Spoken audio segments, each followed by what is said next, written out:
The Cardinals are being introduced to a crowd of over 57,000 here in St. Louis. Oh, I tell you what tradition here in St. Louis. I think it's the best baseball town in the country, and they would love to see their Cardinals topple the Atlanta Braves. Well, as I said before we went to commercial, we know who the American League champion is. It's the New York Yankees. They've knocked off the Baltimore Orioles 4-1. Final score today in Game 5 at Camden Yards, Yankees 6, Orioles 4. Here's how it happened. Cal Ripken Jr. hoping against hope that it wouldn't be his final appearance in an Oriole uniform this year. It was a tough inning for Scott Erickson in the third. Line drive home run off the bat at Jimmy Leyritz has Davey Johnson worried. The solo shot made it 1-0 New York. Top 3-2 on Bernie Williams. Ground ball. Robbie Alomar boots it and says, ah, spit! Another run comes home to score. Yankees take a 2-0 lead. Top 3-2 on. Here comes Big Daddy. Bang! He says Kapaya, long home run into the crowd in left field. That 3-run jack makes it 5-0 Yankees. Scott Erickson wanting the nightmare to end. It doesn't. Darryl Strawberry even said Kapaya today, Steve, over both bullpens. That shot made it 6-0 New York. A 2-run homer by Bobby Bonilla in the ninth against John Wetland made it interesting, but the final out, ironically enough, registered by Cal Ripken Jr., Derek Jeter, probably the Rookie of the Year, gloves it, guns across in time, and the Yankees are the American League champions for the first time since Mr. Winfield played for the New Yorkers. And of course, we will have the World Series. As you see the score, 6-4 the final in Baltimore. Game 1 of the World Series comes your way here on Fox Saturday night, 7:30 Eastern time from Yankee Stadium in New York. The Yankees are in. What do you think, guys? Hey, George Steinbrenner proved that money can buy love, and they're loving it right now in New York. And you look at a couple guys, Darryl Strawberry deserves a lot of credit after sitting for 2 games. He comes out and really anchors that ball club. And Bernie Williams, remember when I said he wanted the series to keep going against Texas? The guy's on fire. Here's to you, Bernie. Yeah. You're the man. Yeah, You're the man. Steve is not worth it. In fact, Bernie Williams was the MVP of the American League Championship Series. Well, we told you if the Cardinals win this series, it would be a rematch of the Cardinals and Yankees. They've had so many great battles. Of course, that rivalry began in 1926 when Grover Cleveland Alexander struck out. Yes, Tony Lazzeri for the Yankees, and New York lost their World Series matchup with St. Louis. But the Cardinals have some work to do. This series 2-1 in favor of the Cardinals. Let's send it upstairs to Joe Buck, Bob Brenly, and Tim McCarver for the call of exciting Game 4. Good evening, guys. Good evening, Chip Carey. I think they do have decaffeinated coffee in that trailer, by the way. Getting ready for game number 4 with my partners, Bob Brenly and Tim McCarver. You know, we talked to Bobby Cox before the start of this game. He said by this point, either team could be up 3-0. As it is, the Cardinals are up 2-1. It's been interesting, some of the strange happenings at home plate. Yeah, because a catcher and a pitcher's obligation and responsibility is to try to keep the ball off the fat part of the bat, thereby getting more hitters out. That's how you get the majority of hitters out. But it hasn't necessarily happened that way in this series. You may remember in Game 2, the double by Brian Jordan, the double by Ron Gant, they were both broken bat doubles. Conversely, in yesterday's game, first inning, runners on at second and third, Jermaine Dye with a bullet to shortstop, caught by Royce Clayton. And then in the 6th inning, Jermaine Dye again, a bullet to right field. Mark Lemke on base. So often, if you hit it hard, sometimes it's right at a guy. And Tim, you may have to go back to 1993 to find the last time the Braves were faced with a situation where they needed a win. Despite what everybody says, this is a game they need here tonight. And they're going with Denny Nagel, who has not started since September 26th. And is starting his first LCS game. Let's talk to Bob Brenly and talk about the Cardinals. Cardinals starting pitching in this series has been fantastic. Well, everybody's heard of the Atlanta Braves Cy Young pitching staff, but look what the Cardinals staff has done in the first 3 games of this series. There you see the numbers right there. Andy Bennis, Todd Stoudemire, Donovan Osborne have not only held the Atlanta Braves bats in checks, they have outdueled the big 3 from the Atlanta Braves. And of those pitchers, none of those guys more closely mirrors the Cardinals season than Andy Bennis. The Cardinals got off to a dreadful start, but since May 28th, they came back to post the best record in the National League. Andy Bennis started the season 1-7, but came back to win 17 of his last 20. He takes on Denny Nagel. Cardinals take on the Braves. This is game number 4 of the 1996 NLCS. Cardinals up 2-1. Stay tuned. Starting lineup, first pitch coming up right after this from your local Fox station, your home for the 1996 World Series.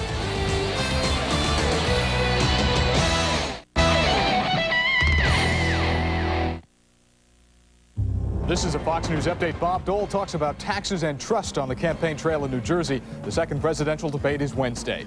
This has been a Fox News update. Experience the emotion. It's a combination of pressure and pleasure. The biggest moments. This is the biggest day, the biggest game. It doesn't get any better than that. The biggest events. That's Bury and that's Smith. David Justice, a towering home run. The World Series, the NFC Championship, and the Super Bowl. Only on Fox Sports. Harlem, 1938, and the man to know is Quick Brown. His speakeasy's got everyone jumping, so the mob's out to get a piece of the action. I ain't afraid of going up against Smalls or Calhoun. That's because you're young. Eddie Murphy, Richard Pryor, Arsenio Hall, Red Fox, Della Reese, Danny Aiello, and Jasmine Guy. Look at her little gun. Oh, look at me. They're kicking the daylights out of Harlem Nights. Tonight, following the game. He broke new ground on Saturday Night Live. He defined adventure in Ghostbusters. In My Girl and Driving Miss Daisy, he touched our hearts. Now Dan Aykroyd directs his serious side to study the paranormal in the first TV series to go inside the Office of Scientific Investigation and Research. This time, the stories are true. Seeing is believing. Sci Factor, Chronicles of the Paranormal, hosted by Dan Aykroyd. 10 o'clock tonight on Fox 28 KAYU.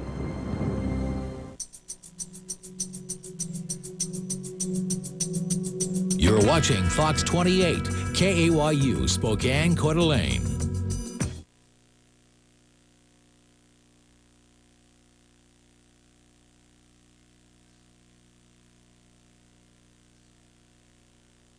Welcome to Stereo Circus, where we have the... Can I take your order?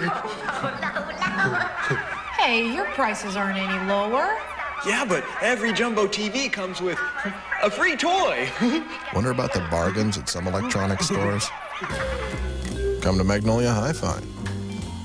Right now, get a 1-cent phone with free activation, free accessories, free access, and a $50 gift certificate. Authorized dealer for AT&T Wireless Services. Third, hitting .350 during the postseason. Fred McGriff has only one hit in this series, cleaning up. Then it's Ryan Klesko, Javier Lopez, Jermaine Dye batting 7th. Jeff Blauser hitting 8th, pitching batting 9th is Denny Nagel. The defense for the Cardinals, McGee gets the start in center field. Ray Lankford, struggling in this series, has the bat shoulder, so it's McGee. And making his second NLCS start as a Cardinal, it's Andy Bennis. He was the pitcher in Game 1. In Game 1, he was featuring an overpowering fastball. He and John Smoltz both came out throwing gas in Game 1. It'll be interesting to see if Andy Bennis has that same kind of velocity on only 3 days rest. He only threw 97 pitches his first outing. Tony La Russa, to give you an idea of how strong he is, said, I don't care if he threw 120, he'd be starting tonight. Strike one on the first pitch to Grissom, underway in Game 4. Marquise in this series 5 out of 11, including a home run for the entire postseason, however, hitting only .231. To the right side, Gallego. High hop. 1 out.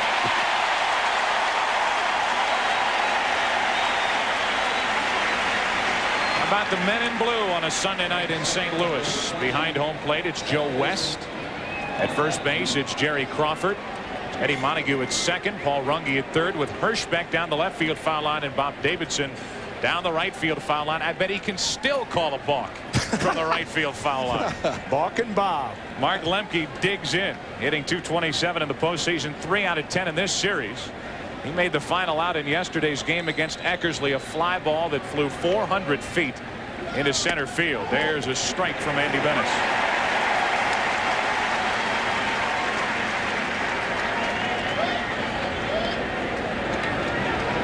Andy Bennis took care of Grissom. Now working to Lemke with Chipper Jones to follow. A ball and a strike. Mark Lemke has played now in 27 games. This is number 28. More than any second baseman in LCS history. One of the many reasons why Bobby Cox calls Lemke his favorite. And that's saying something. High praise on a team like Atlanta. That is fouled, and strike 2 on Lemke. Well, Lemke does so many things to make a manager like him. For example, that at bat to end the ball game yesterday facing Dennis Eckersley. Lemke's a very good student of the game, and he told his teammates, if we're going to beat Dennis Eckersley, we have to do it with the bats. He's not going to walk us. He's not going to put runners on base. Guys, you may have noticed Mark Lemke almost wanting to scratch his left eye. He wears contacts. It looks like he's having problem with those. It started after the first pitch, and then he turned around to home plate umpire Joe West. He has problems with his contacts occasionally. Trying to find a 2-2 pitch out of the hand of Andy Bennis. Staying alive. Chipper Jones waiting on deck. We talk about Andy Bennis pitching on 3 days rest. He's done that 5 times in his career for a mark of 2-2, but an ERA over 5.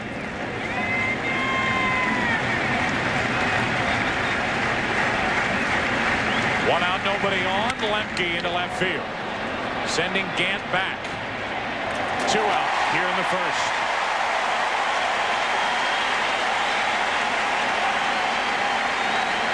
When you talk to Tony La Russa, he'll tell you his edge in this series happened way back in the division series by sweeping San Diego. They sweep San Diego. They line up Andy Bennis, Todd Stottlemyre, Donovan Osborne. Either Bennis or Stottlemyre threw many pitches in the first 2 starts of this series, so they come right back, and they have their top 3 pitchers going throughout this series, while Atlanta today has to count on Denny Nagel, who hasn't made a start in 17 days. That winning edge, you add 56,500 other edges here tonight. This place is packed, and definitely an electric feeling here in St. Louis. In fact, guys like Gallego, who have been in the American League, saying this place yesterday was louder than Skydome in Toronto when it first opened, or the Metrodome in Minneapolis. Right. Well, this place was louder today watching the end of the Yankees-Orioles game on the big screen than most ballparks are during a regular game. They were getting into that game. Biggest crowd ever to watch a baseball game in the state of Missouri here yesterday, 56,769. 2 balls and a strike on Chipper Jones. McGriff, who has only 1 hit in this series, waiting on deck. We'll see him in the second inning. Andy Bennis has a 1-2-3 perfect first half. Cardinals come to bat. Bottom of inning number 1. You're watching Fox. There is no score. It's fall. That means 2 things: football and projects. That's why we're having the True Value Kickoff Kick-In sale. We're kicking it off by kicking in bonus items and extra savings, so you can get all those projects done and still have time to enjoy the season. Get True Test Easy Care Paint just $9.97, our lowest price of the year. We'll kick in a poster painted by an NFL quarterback free. True Value, official hardware store of the NFL and homes everywhere. Someday, my office will have a window. Someday, my boss will be me. Someday, I will meet the man of my dreams.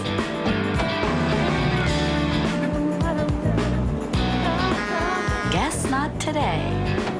The Chevy Camaro's 200 horsepower 3800 V6. Therapeutic, isn't it? Remember when phone calls were simple? Well, AT&T is making them simple again. Calls from home are 1 low rate all the time. Are you saying 1 rate all the time? Yeah. This is from AT&T? Yeah, it's 15 cents a minute, no restrictions. To anybody, anywhere, anytime. Daytime? All the time. After my nap? Anytime. To anybody? Everybody in America at any time. 953. Why is this so hard to understand? No restrictions, no games. The AT&T 1-rate plan. Nothing across for Atlanta. Top of the first inning, bottom half, the Cardinals come to bat. They lead it off with Royce Clayton. He's been a big part of this series. Then McGee, then Ron Gant. No bigger part of the series than Ron Gant, who hit 2 home runs here yesterday. Ryan Jordan cleaning up in right field, and Gary Gaetti. John Mabry at first, hitting 6th. Hitting 7th, it's Tom Pagnozzi, the catcher. Mike Gallego again in the lineup, playing second, batting 8th. And pitching and batting 9th, it's Andy Bennis. The defense for the Braves. Lemke at second base. You can count on Mark Lemke when the Braves are in October baseball. Just put his name down in pen at second base. He's back there and backing up Denny Nagel, who, as I mentioned, is making his first start in 17 days. Tied with Al Leiter of the Florida Marlins as the winningest left-hander in the National League this year. And keep in mind, 14 of those 16 wins with the last place Pittsburgh Pirates. You know, actually, when he came over to this Braves team, a lot of people around the National League were saying it's not fair. You know, the rich get richer, but Nagel really hasn't been the dominating force I think everybody thought he was going to be, although he is still a very effective pitcher. Here's Clayton leading off against Nagel, who, while with Atlanta, has amassed a record of 2-3 and an ERA over 5.5. His first LCS start, and he starts with a strike. Nagel got a tune-up inning in Game 2 back in Atlanta, struck out 2, and I think that gave Bobby Cox maybe the little push he needed to go over the edge and name Nagel his starter for Game 4. The ball and a strike. Well, there are some similarities between Denny Nagel and Tom Glavine, but Nagel will pitch inside more, and he will throw more high fastballs. You should see more fly balls with Denny Nagel on the mound than with Tom Glavine on the mound. A ball and a strike on Clayton leading off. It's 2-1. There's that inside pitch. Fastball away for a strike. Changeup he missed, and he tried to bust Clayton in on the hands. See Lopez sliding in there underneath Clayton's hands, just a little bit off the corner. So a 2-1 count on Clayton leading off. McGee on deck. Now 3-1. Denny Nagel faced the Cardinals one time this season while with Pittsburgh. Lost to the Cardinals in lifetime 2-4 with an ERA over 5 against St. Louis. Clayton leading off. 3-1. Full count. You mentioned the similarity between Tom Glavine and Denny Nagel, and they are similar, not only left-handers, but they throw the good changeup. But he works off his changeup to make his fastball better. The other three Atlanta starters, Glavine, Maddox, Smoltz, it's the other way around. They work off of their fastball to set up their breaking balls. So in that regard, he is different from the other three starters. Battling Clayton here to start. Royce, a leadoff base hit in yesterday's game, as he did in Game 2. Strikes out looking over the inside corner. Nagel caught the corner and rings up Clayton to start the bottom of the first. Nagel nails the corner. Lopez right there. That pitch had a pretty good part of the plate, and Royce Clayton knew it.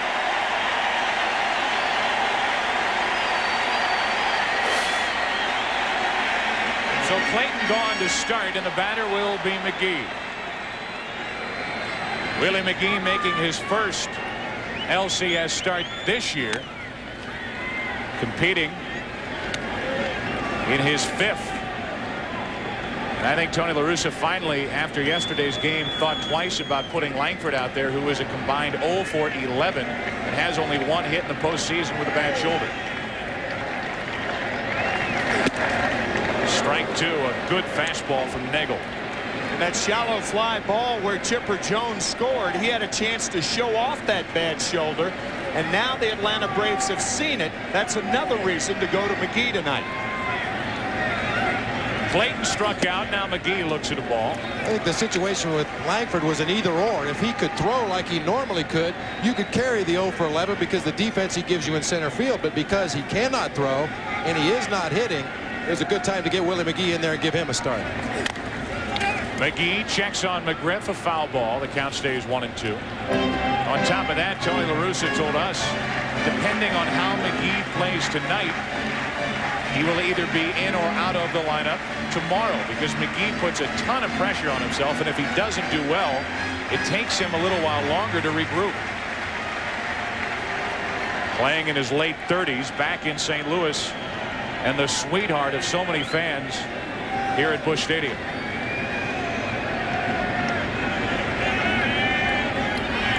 Ball and 2 strikes. Nagel, tough play. Bad throw. Good play by McGriff. 2 out. Oh, great play by Fred McGriff, who had to battle the runner and the in-between hop. Fred McGriff is such a powerful hitter. Often his defense is overlooked. Watch this play.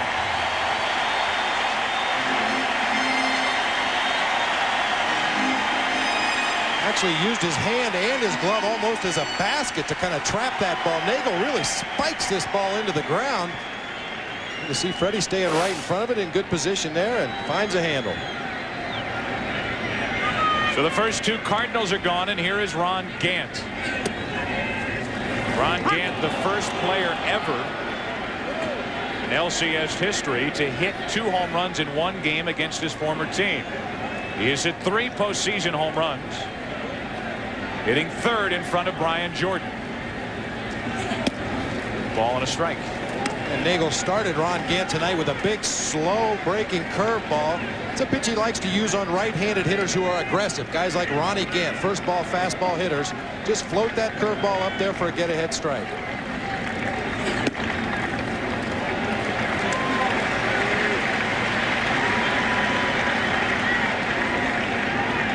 Good start for Denny Nagel. Struck out Clayton looking on a 3-2 pitch. McGee, the easy comebacker. This will not be a fastball. Nagel shaking off Lopez. Fastball. And a 3-1 count. You talk about firing in the pillbox. A 2-1 count. Ron Gant looking fastball, and Nagel throws him an inside fastball. That is not good policy. You don't jam a hitter when you're behind in the count. A 2-out walk.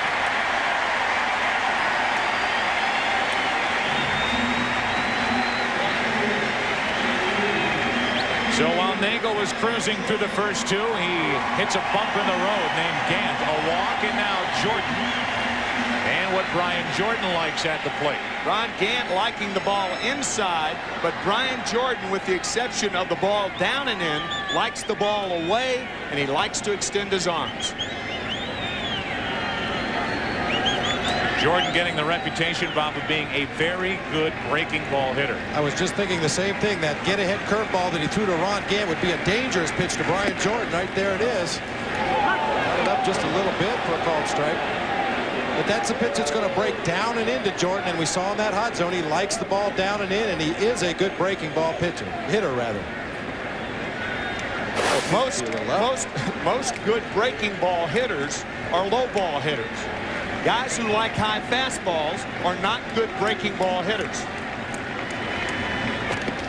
Check on Gant over at first, who during the regular season stole 13.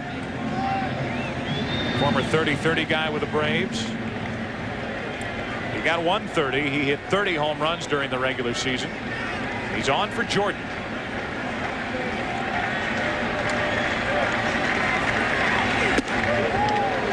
One ball, one strike. Jordan, the opposite of Ron Gant. You can come in on him. Coming in on Gant's dangerous, not Jordan.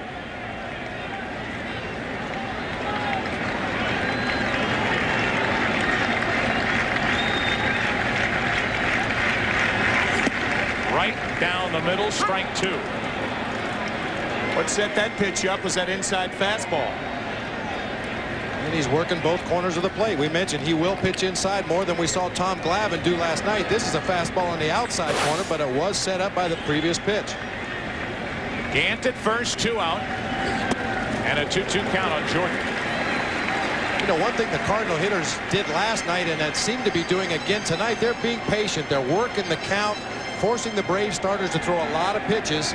The more pitches you throw, the better chance you have of making a mistake. Gant may do some running here. 2 balls, 2 strikes. Does not go as Jordan pops it up. Shallow center for Grissom. A 2-out walk to Gant. Nagel gets around it after 1. Game 4. Cardinals up 2-1. There is no score. Boston Market, the place that made hot hand-carved Boston Carver sandwiches famous, proudly announces the new $4 chicken carver combo. A chicken carver, side, and regular soft drink for $4. Hurry in for a chicken carver piled high with real cheese on a bakery roll, plus a freshly prepared individual side and a regular soft drink for just $4. The $4 chicken carver combo, only at Boston Market. Hurry in now. Offer ends October 20th. This is for Mr. Blanchard, who told me to make something of myself. For Miss Miller, who never let me settle for a C. For my parents, who believe in my dreams. For myself, for my future. Be all that you can be. I mean, I love my husband, but he'll buy anything. Good morning, sweetheart. Morning. What? Like last week, he wanted to spend $700 on a satellite dish. A gadget guy. So I called Primestar. Primestar's a service, so there's no equipment to buy. You get the dish, digital picture and sound, and it starts at about $1 a day. He's so happy with Primestar, he got me these. For the best value in satellite TV, call 1-800-PRIME-STAR or visit your local Radio Shack. Look, you're not going to believe this, but Goodyear retailers have lowered prices at an amazing 25% on some of their most popular passenger, light truck, and performance tires. So call 1-800-GOODYEAR. Hurry, this sale ends soon. Even after shampooing with 2 different shampoos, more people still prefer the quicker, easier Energizer tester over any other on-battery tester. It's the best way to make sure your battery will keep going and going. Dan Aykroyd, Jason Alexander, Adam Sandler, and Jane Curtin star in Coneheads. I'm ready to suck back a gold one. Tuesday at 8, 7 Central on Fox. Top of the second inning, no score. Braves went in order in the first inning, and Fred McGriff will lead off. Fred only 1 hit in 10 at-bats. Trying to get something cranked up here against Andy Bennis in the second inning. I think the Braves need a good game from Fred McGriff. And watching him take batting practice today, loves the fastball, especially away. Off-speed pitchers are going to get anybody down and away. But what he was doing in batting practice was going through the middle 80% of his swings. That's what you have to do against Andy Bennis. And I think Fred McGriff's going to have a good game tonight. Well, the Braves and Fred need it. 2-0 from Andy Bennis. You know, when you don't have McGriff doing anything offensively and David Justice is out of the lineup, bottom and top of the orders both struggling. Gaetti to his left. Good play, 1 out. This Atlanta lineup can definitely be pitched to. And the Cardinals have proven that already in this series. And they handle McGriff here with a pitch low and away. He hits it off the end of the bat. A good approach trying to go the opposite way, but you can see Gary Gaetti shading that hole on the left side of the infield. Normally that would be a tough play if the third baseman is playing straight away, but he just moves a couple steps to his left and throws Freddie out on a routine play. Now Ryan Klesko looks at ball 1. Klesko did not start in yesterday's game, had 1 at bat. It was inserted during the double switch, led off in the 9th inning, and grounded out on 1 pitch against Honeycutt. First changeup of the game by Bennis, and he throws the changeup in a fastball situation to a fastball hitter.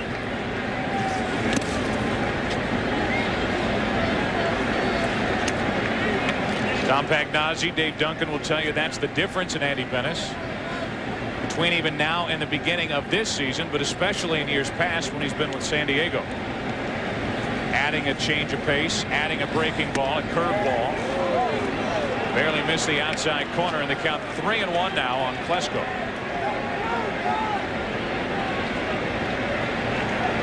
Dave Duncan has been with Tony La Russa since 1986. Hard to believe Klesko took that full count. It's amazing to think that Ryan Klesko took a 3-1 fastball right down the heart of the plate, down low where he likes it. You can't believe he's up there guessing anything else other than fastball in that situation. Now he guessed right. Deep right field. Forget all about it. And the Braves take a 1-0 lead.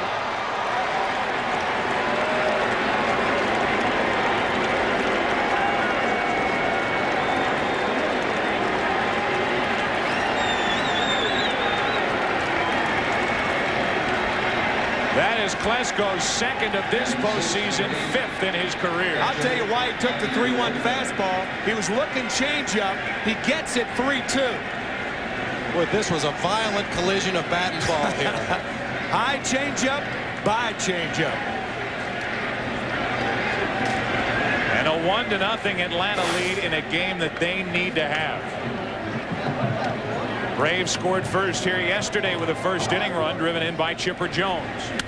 Now Lopez takes a high delivery into right. Jordan there, 2 out. Boy, was that ball crushed, that ball Klesko hit. The noise it made coming off his bat, you could hear it clear up here in the press box without the aid of the microphones. I mean, that was just crushed. He never gets cheated, though. You got to give Ryan Klesko that. If he swings that bat, he is going to let it all go. So you got the 1-0 changeup from Bennis for a strike. Then he takes the 3-1 fastball. He finally gets a changeup, which, I mean, you know, common sense tells you he's probably looking for that pitch 3-1. He finally got it 3-2. That's the advantage of being ahead in the count. You can do that. Jermaine Dye hitless in this series. A 1-ball, 1-strike count. He's been hitting that Adam ball, hitting it right at him. Yeah, he's had more than his share of hang with him. So when you get back to the bench and your teammates say you to hang with him, you get tired of hearing that after a while. 2 out, nobody on, and a 2-1 count from Bennis. It means right at him unless you're talking about Andy Bennis's younger brother, whose name is Adam, and he pitches in the Cardinal farm system. As does Allen, who is out in the Cardinal bullpen. 2-2 on Dye.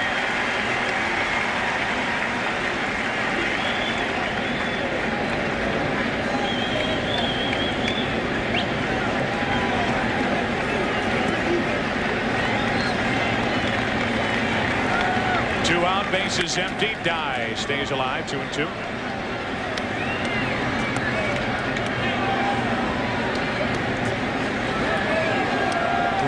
Changeup. Just leave your feet, Ryan.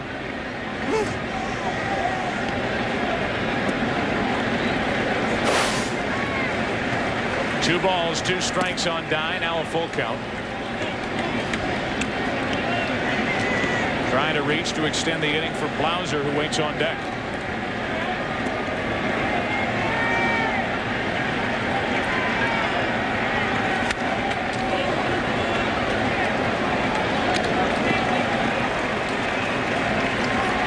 Well, the bad news is Ryan Klesko hit a ball about 500 feet to right field, but the good news is nobody on base ahead of it. We said a couple days ago one of the keys for this Cardinal staff was to try to keep the ball in the ballpark.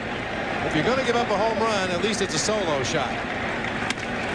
Up the middle, base hit, Jermaine Dye, and he finally breaks through with his first hit of the NLCS.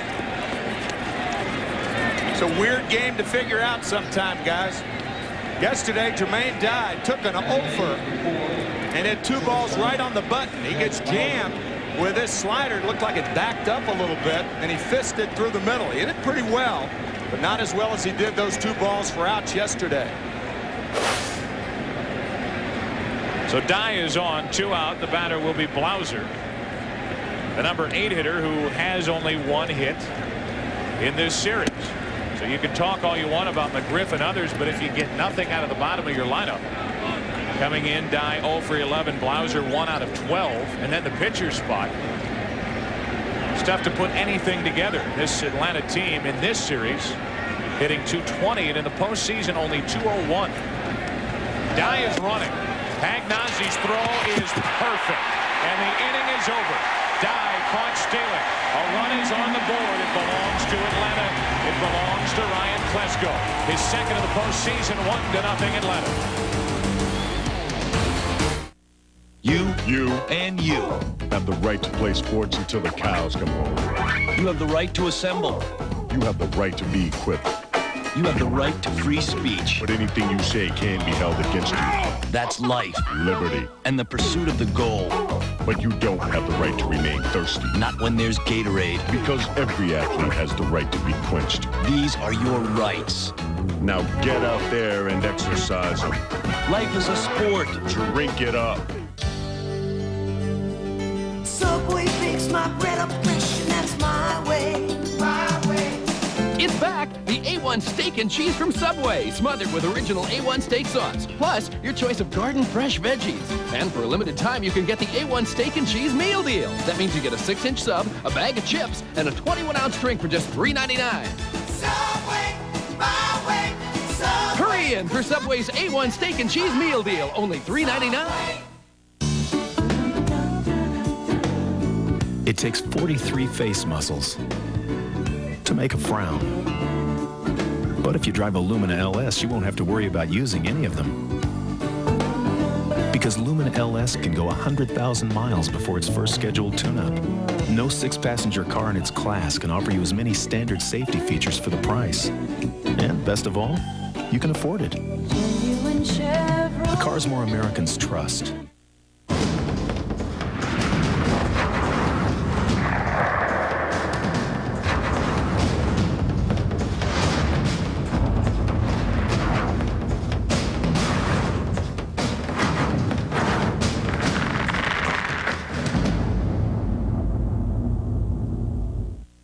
Fox Sports coverage of Major League Baseball's National League Championship Series is brought to you by Genuine Chevrolet, the cars more Americans trust. By Network MCI, we have the power to put it all together for your business. By the Norelco Reflex Action Razor, anything closer could be too close for comfort. And by Gatorade Thirst Quencher, because every athlete has the right to be quenched. Life is a sport. Drink it up. Well, there were two former catchers smiling when Pagnozzi gunned down Dye to end the inning. It was just a perfect throw from Pagnozzi. No crow hop, just a pivot on that right foot, closed up the shoulders, and made a great strong throw right in Jermaine Dye's face. Pagnozzi will bat here in this second inning. Cardinals started with Gaetti. He looks at ball one. It'll be Gaetti, then Mabry, then Pagnozzi if anybody gets on Gallego.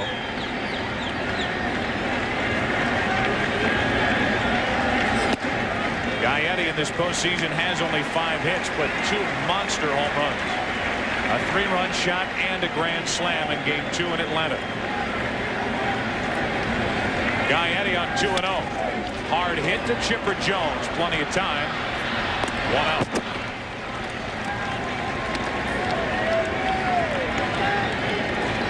Cardinals trailed yesterday 1-0, and Ron Gant's 2-run homer, and that was the end of that.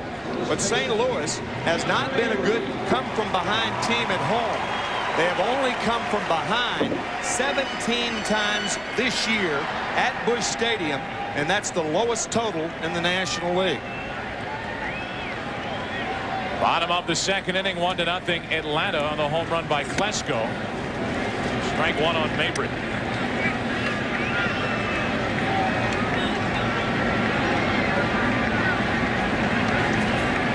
300 hitter in each series, the division series against San Diego and here against Atlanta.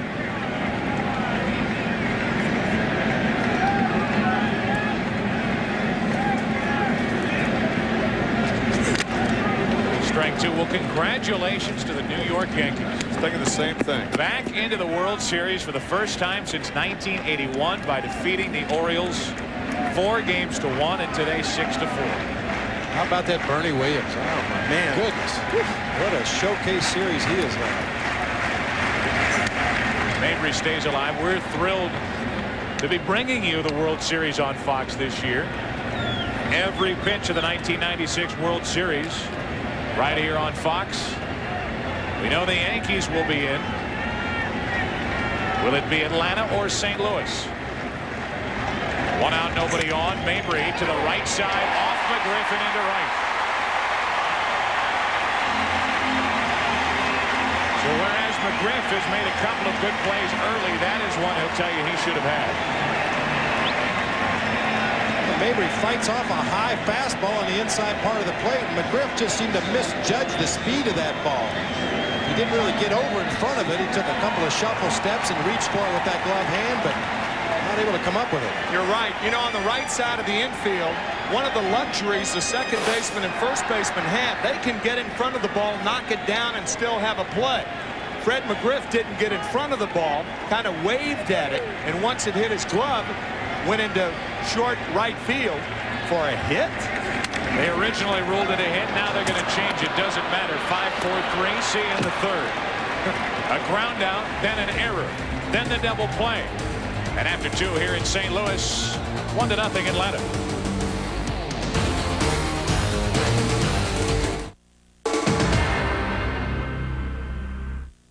Welcome to Stereo Circus, where we have a... Can I take your order?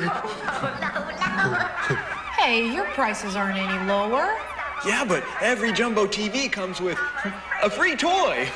Wonder about the bargains at some electronics stores? Come to Magnolia Hi-Fi.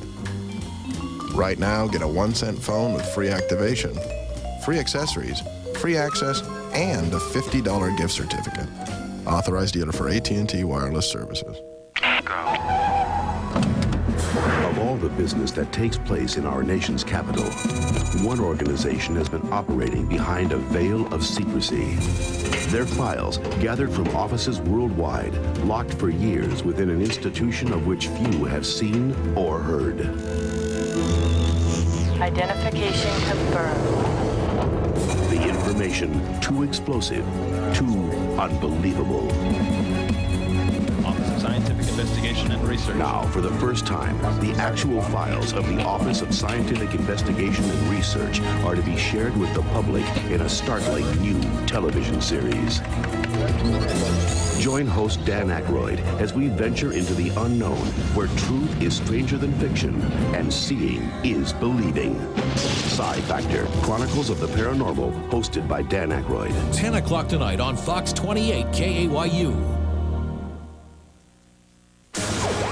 Beyond the limits of your imagination, there are no rules. He's one of them. No boundaries.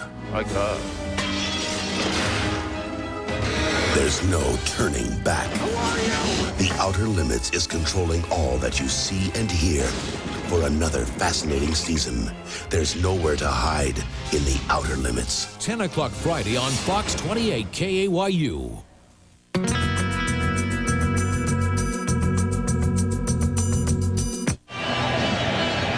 We are ready for the top of the 3rd inning here in St. Louis. Braves on Ryan Klesko's home run. Lead 1-0. Little spun sugar for that young man. He'll be up all night. He's getting most of it in his mouth, though. That's an improvement over a lot of the kids at the ballpark. It ends up ear to ear and in their eyebrows and everywhere else. Here's Blauser leading off, the number 8 hitter. Jeff, only 1 hit in this series and only 2 hits in the postseason. You wonder if this continues, if eventually we'll see what we talked about earlier and what happened during the regular season. That is Pendleton in at 3rd and Chipper Jones shifting over to short. Well, particularly if the Braves continue to struggle at the plate, they're really not getting any kind of continuous offense. They've really only had 1 inning where they bunched any kind of offense together, and that was in the 8th inning last night when they had 3 consecutive base hits to start the inning. But it produced only 1 run, and the Braves fell a run short. David Justice, you know, we talked about this last inning. You know, last year it seemed a foregone conclusion that they would just let McGriff walk away, move Ryan Klesko in to play first base, and use some of their kids in the outfield. Now they re-sign McGriff. Justice goes down in mid-May. The Braves are struggling to get a consistent offense without his presence in the lineup. That'll get out of play for a full count on Blauser here in the 3rd. And you use the right word, presence in the lineup. A hitter like David Justice forces an opposing team to really think about him and look at that Braves lineup and see how it all fits together and where your best matchups are. And you definitely have to take David Justice into consideration if he's in that lineup. He can hurt you with 1 swing of the bat.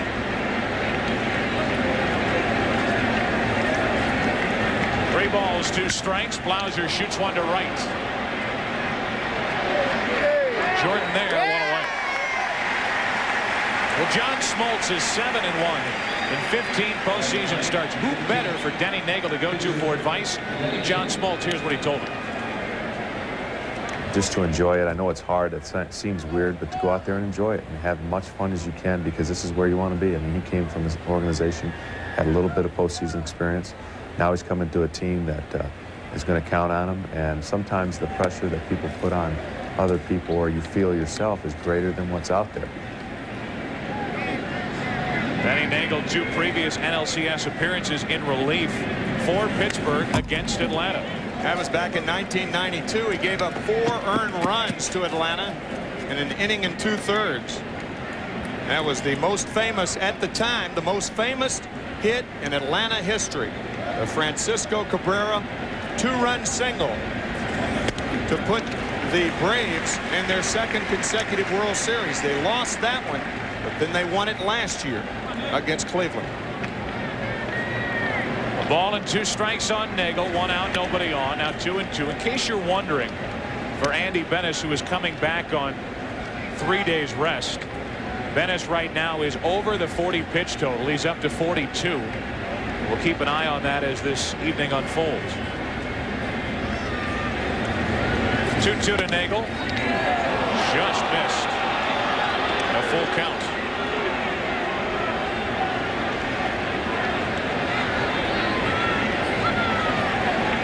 Blauser fly to right. Nagel stays at the plate. This is the 4th full count of the game for Andy Bennis. Well, unlike the 2 pitchers in last night's game, Glavine and Osborne, who lost effectiveness after 90 pitches, Andy Bennis is a guy that usually gets beat early in the ball game. As the game goes on, the batting averages against him go down. So I guess after he gets through the first couple innings, you'd have to say that he's over the hump. But then pitching on 3 days rest may change those numbers that he was able to put up during the regular season. With 3 days rest, there's the ERA over 5. And a record of 2-2. That's in his career. 3-2 to Nagel. Very good at bat by Denny Nagel, who had 12 hits during the regular season.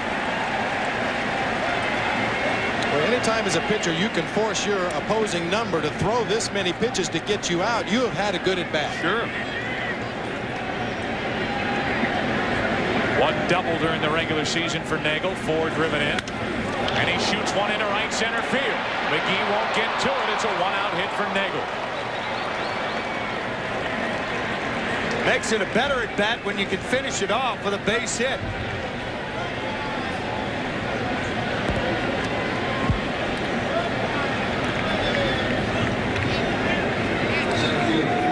A lot of hitters will tell you the more pitches they see during the course of the bat, the more confidence they get, the better they feel.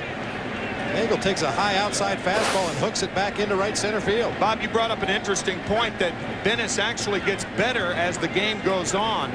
A lot of power pitchers that rely on keeping the ball down are too strong in the early innings and have a tendency to get it up. The ball to Klesko was up, and the ball to Denny Nagel were up. Here's Grissom, and that's strike 1. Sometimes fatigue to a strong pitcher is a good thing. And the reason for that, as his body tires, he ends up coming down in the strike zone a little more. And that could be a reason for Bennis' effectiveness as the game goes on. 1 on, 1 out. Grissom pops it up. Gallego puts it away. 2 out here in the 3rd. Up in our Fox box, top left-hand corner of your screen. See the Braves out in front 1-0 on Klesko's home run. The runner at first is Nagel. 2 out, and the batter will be Mark Lemke, who flied to deep left his first time up.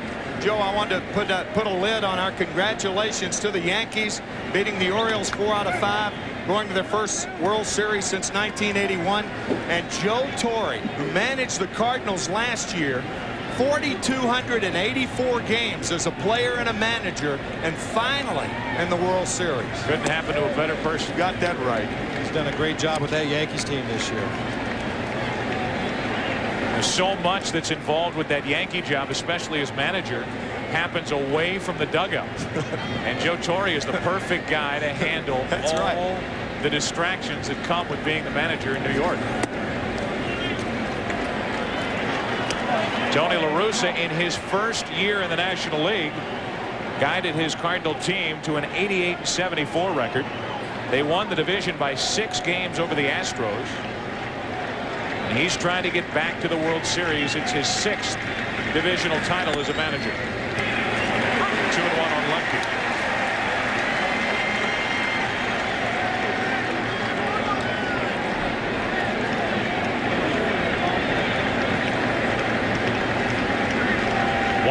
2 out, and a 3-1 count with Jones waiting on deck.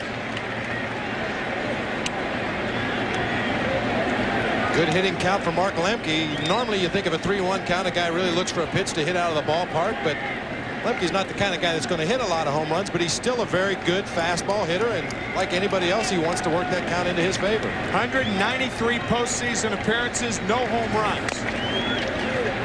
Make it 194. The easy comebacker to Bennis. We are through 2 1/2. 54 pitches already for Andy. Braves out in front by 1. You missed the moonwalk. Ignition, liftoff. You missed Woodstock. But in your lifetime, the technologies used in cars and trucks will change. Starting with EV1 from General Motors, the first modern production electric car in America.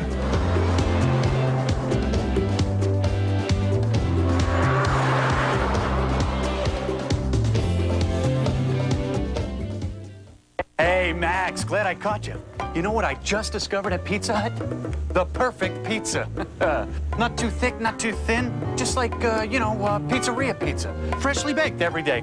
And here's the kicker. A ring of cheese baked right into the crust. Imagine. Why are you telling me? I'm a dog. I'm telling everyone.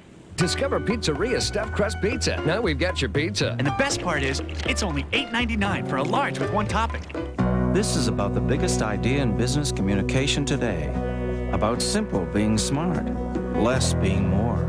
About how your business can get local and long-distance calling, plus everything from paging to conferencing, global to cellular. The whole menu, soup to nuts. From one team on one bill. From the one and only company in America with the power to put it all together. Network MCI. That's how. Good morning. Good morning. What can I do for you? 2 copies, please. Yesterday, Evelyn Hartwell fulfilled a dream big enough to change her life, small enough to hold in her hand. She got the keys to her first home. Thank you. By the way, congratulations. For a free guide that can help you get a home of your own, call the Fannie Mae Foundation. We're showing America a new way home. If you don't know Ned Dorsey... Look, I'm a well-dressed sea turtle. You should. Do you think I'm pretty? The season premiere of Ned and Stacy is coming soon. They're shaking, rattling, rolling here at Busch Stadium in St. Louis. Told you that John Smoltz told Denny Nagel to have fun. Well, what a perfect guy to tell. Here's Denny Nagel and an interesting quirk he has about him. When I was in Pittsburgh, the train would come out on the big screen in center field and get the team going in the bottom of the first inning when we come to bat. And it's kind of carried over here, and a lot of guys like me to do that. So I just kind of sit back and give one of these.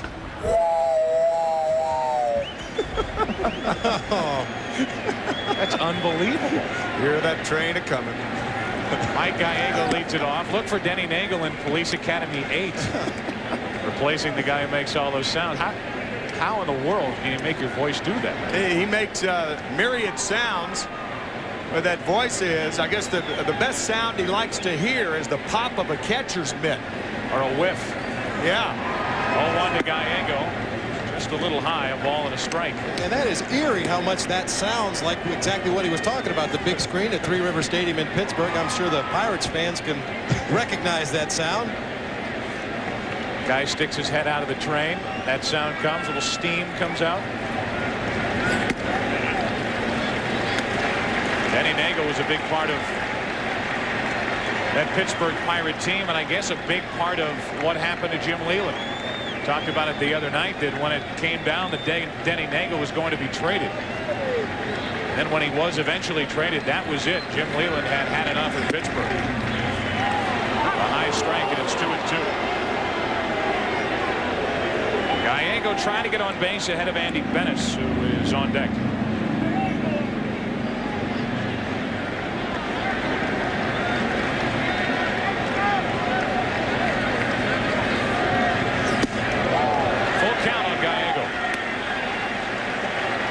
Jim Leyland, pursued not only by the Florida Marlins, he ultimately signed a 3-year deal there, but the Chicago White Sox, Boston Red Sox, and the White Sox signing Terry Bevington to a 2-year contract yesterday. 3-2 to Gallegos, struck him out to start the bottom of the 3rd.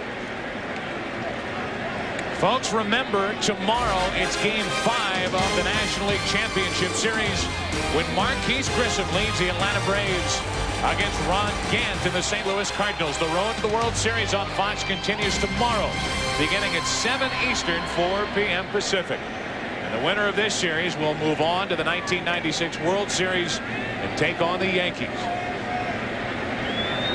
That will unfold right here on Fox. Here's Andy Bennis, 1 out, nobody on, and strike 1 from Nagel. So far, so very good for Denny Nagel. I would imagine Tony La Russa has mixed feelings about Andy Bennis getting on base. After that kamikaze head-first slide that he threw into third base the other night, and you heard Andy Bennis say earlier that if he ever does it again, he's going to be fine. Well, after doing it the first time, Tim, Andy came up with a bad back. Bad lower back. And that's another thing about his pitching. A lot of times when a pitcher has an aching lower back, he's up in the strike zone. He can't bend over to throw that low sinker like he normally can. Back's bothering him a little bit, says Gene Gieselman, the trainer. Yeah, still 1-2 on Andy, who has 2 hits during the postseason. There's your buddy Gino. There's Geese. He had his hands full yesterday. Yeah. All the foul balls into the stands. Just missed. And a 2-2 count on Andy Bennis.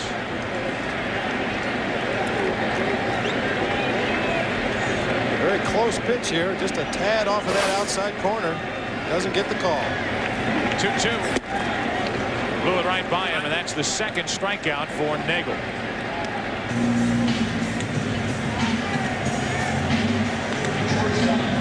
Let's see. Padres for breakfast, Braves for lunch. For dinner, we're having that Yankee bunch. Very well coordinated. Well, it'll be the Atlanta Braves or the St. Louis Cardinals next Saturday at Yankee Stadium. The World Series beginning in the American League City this year. I guarantee you, New York City is hot tonight. Here is Clayton. He struck out back in the 1st inning. As I mentioned, 2 strikeouts in the inning, 3 in the game for Nagel. And so far, no hits. That hit was originally put up for Mabry, was changed to an error.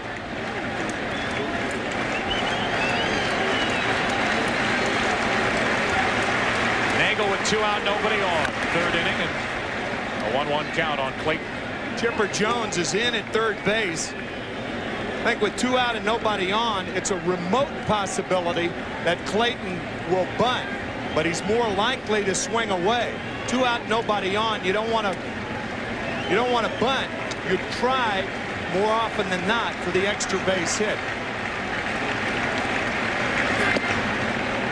In at the knees, strike 2. Clayton did have 9 bunt base hits on the season, which is not a really high amount for a leadoff hitter. Now Chipper Jones backs up with 2 strikes, but I agree, Timmy, with 2 outs, he should try to drive that ball in the alley somewhere, get himself into scoring position with 1 swing of the bat. Backed up at a ball and 2 strikes and stays alive with a foul ball. That's something that Clayton has worked very hard on throughout his career, trying to become a better bunter, take advantage of his speed, particularly if he is going to be the leadoff hitter for this Cardinals team.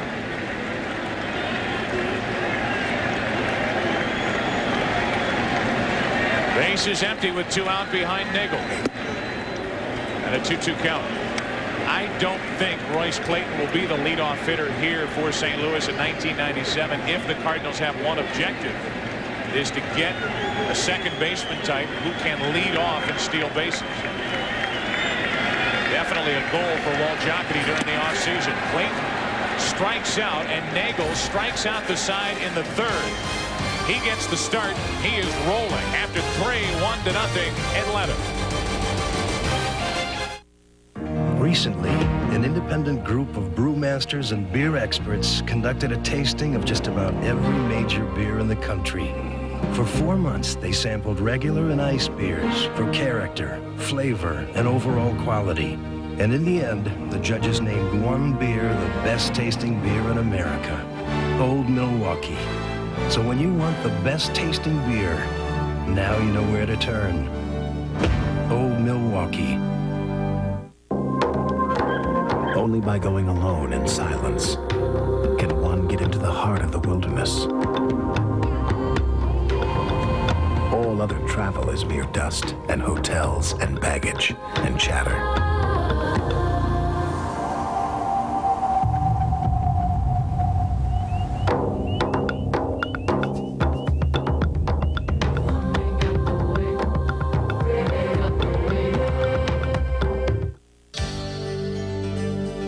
Subway bakes my bread up fresh, and that's my way. My way. It's back! The A1 Steak and Cheese from Subway, smothered with original A1 steak sauce. Plus, your choice of garden fresh veggies. And for a limited time, you can get the A1 Steak and Cheese meal deal. That means you get a 6-inch sub, a bag of chips, and a 21-ounce drink for just $3.99. Subway, my way. Subway. Hurry in for Subway's A1 Steak and Cheese meal deal, only $3.99. The movie that blew you away, Twister, is now for sale on video. Run! Hold on to your truck. Hold on to your house. Hold on to your TV.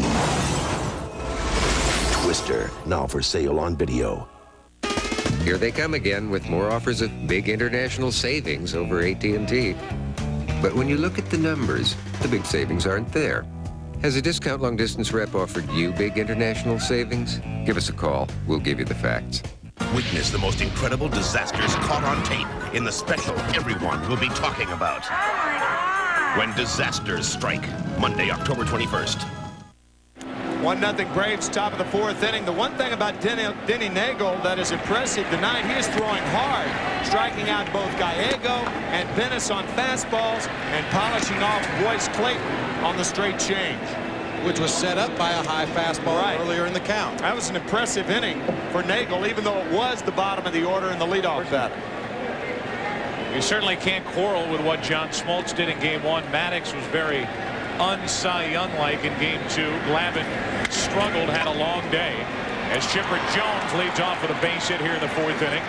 But it's Denny Nagel making his first start in 17 days. A guy who was under 500 when since joining the Atlanta Braves, coming up with maybe the most impressive start to any game of this series so far. To start. Long way to go. Chipper Jones is on with a hit. It's the 4th hit of the evening for Atlanta. Here's Fred McGriff, who grounded out to third his first time up. We talked about it earlier. The Atlanta Braves less inclined than the Cardinals to go play first and third type baseball. But that's what they're going to have to do if they're going to have multi-run innings. Ball 1 to McGriff. There is a huge advantage when you get your first runner on in the inning. When that happens, that runner, and it's Chipper Jones here, scores 54% of the time. That's in 1996. Double play ball. That won't help. 4-6-3.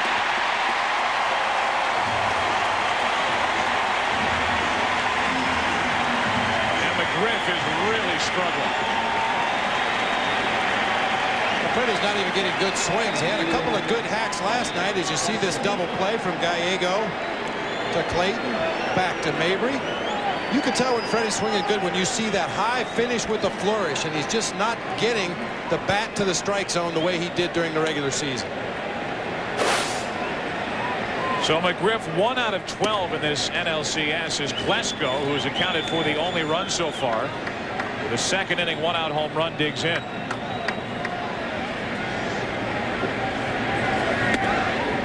Two and 0.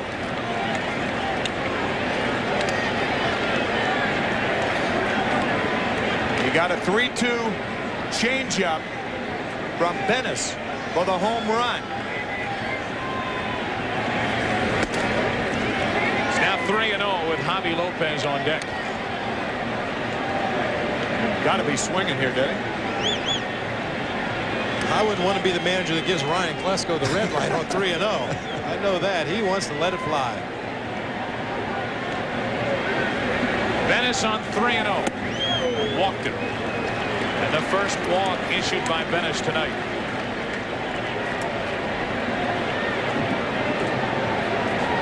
So a 2-out base runner for Atlanta, and that keeps the inning alive for Javi Lopez. Bobby Cox will tell you, along with Jermaine Dye, who is hit into tough luck, Javi Lopez is stinging the ball and is hitting .500 in this series. Bobby telling us, and we all agreed with him, that Javier Lopez is hitting the ball better than any regular on either team. That includes Ron Gant. He's been the most consistently good swing in this series. Klesko running. And he'll have to come back with strike one on Lopez. Don't be fooled by Ryan Klesko. Of course, he's on the move and Lopez is swinging, but there are times, guys, where he will pick his spots. He stole 6 bases during the regular season. And one against the Dodgers in the division series.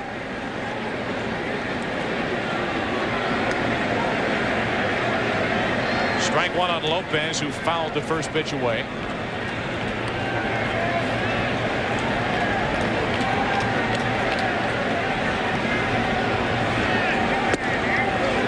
Missing the inside corner, 1-1 strike. When you're hitting the ball as well as Lopez, you're seeing the ball so well, you take the ball just off the plate. 1-1 the count.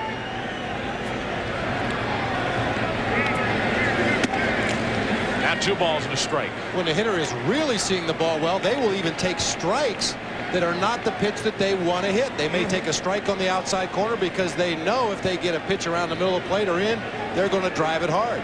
They may get a breaking ball for a strike and not swing at it because it's not a pitch they want to hit. Confidence has a lot to do with that, Bob. Sure How does. you're going at the time of the at-bat. 1 on, 2 out, and a check on Klesko, who may run with a count of 2-1.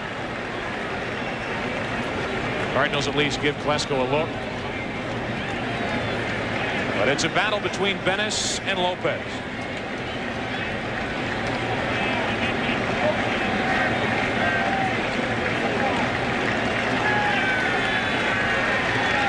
Klesko stays put, and Lopez, I don't believe it, shoots one into the booth.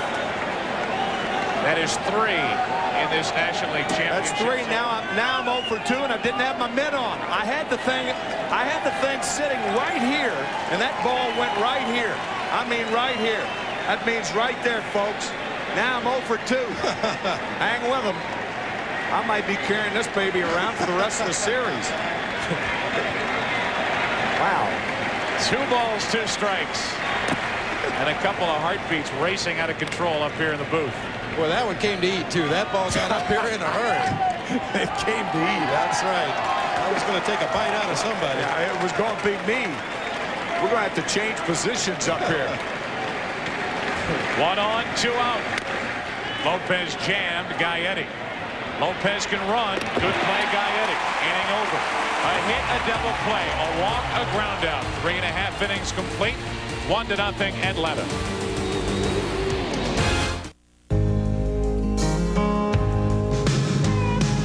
Like a rock, I was strong as I could be. Like a rock, nothing ever got to me. We thought this would be a good time to show you around the roomiest extended cab pickup there is. Like a rock, Chevy, the most dependable, longest-lasting trucks on the road. On December 6th, there will be no room to breathe. Can anybody hear me? No time to think. Are we gonna get out of here? And no way to escape.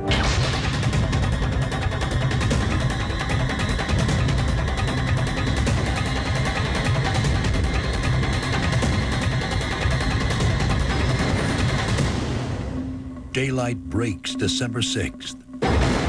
Rated PG-13.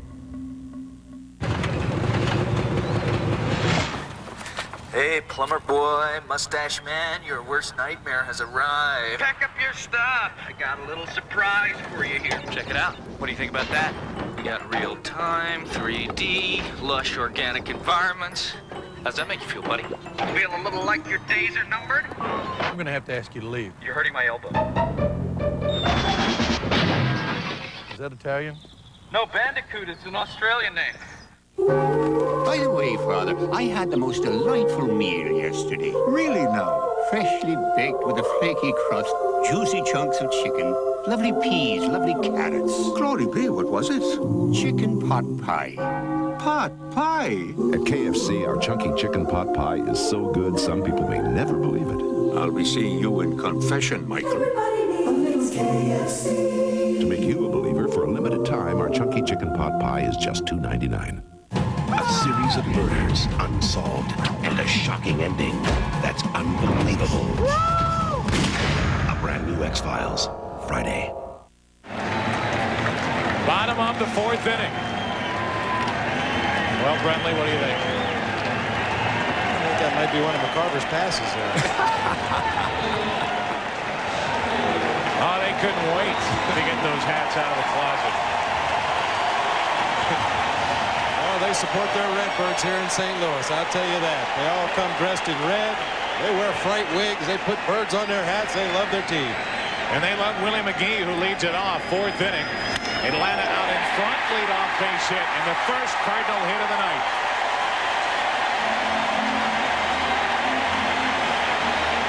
Willie McGee's style of hitting is probably the most unorthodox in either league. This ball he hits flat-footed, a changeup off the plate away, poked to right center.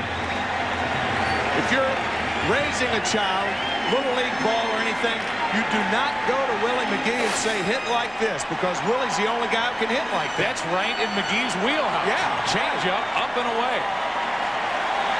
Well, throughout his career, he's taken some of the funniest looking swings, but somehow manages to get that ball out there where nobody can catch it. Now Gant. Ball one. Ron Gant getting a response he didn't get during the entire regular season from the Cardinal crowd. The numbers in the NLCS, the reason why.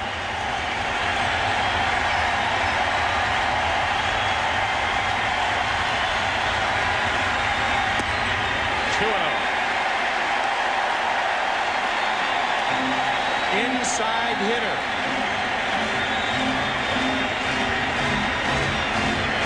Especially now, 2-0.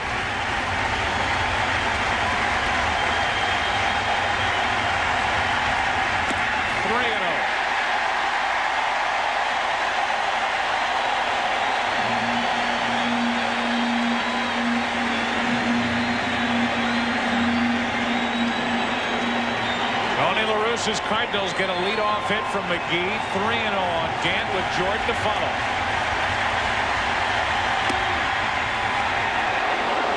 A high strike, 3-1. Didn't look like he had the green light then.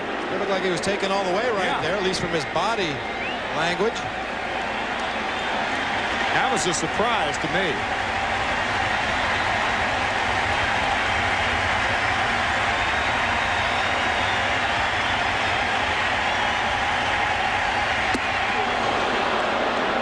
He takes the 3-0 fastball right down the pipe and swings at the 3-1 pitch out of the strike zone. That was ball 4.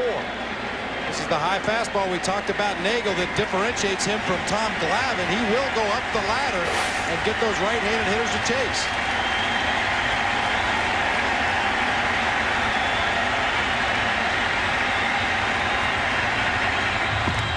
Check on McGee, who stole 5 bases during the regular season. That was almost a balk.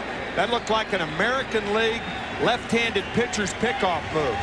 Once you come that far home, you're committed to go home. Very, very close. McGee at first, full count on Gant, and he wants time. Nagel upset.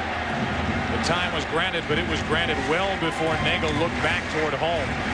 His eyes were on McGee at first. And with the crowd noise here at Busch Stadium, he did not hear Joe West call the timeout.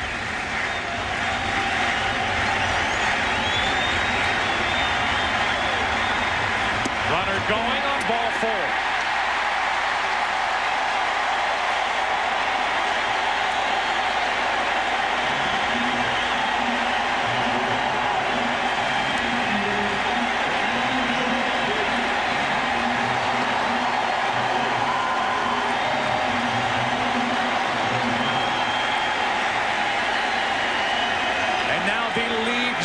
with runners in scoring position, hitting .422 during the regular season. Ryan Jordan, 3 hits in this series, digs in.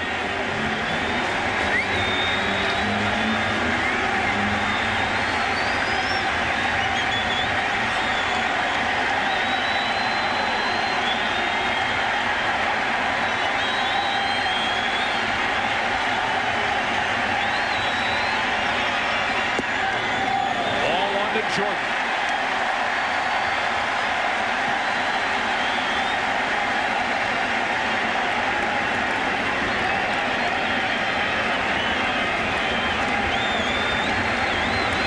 Nagel in 4th inning, trouble trying to protect a 1-0 Atlanta lead.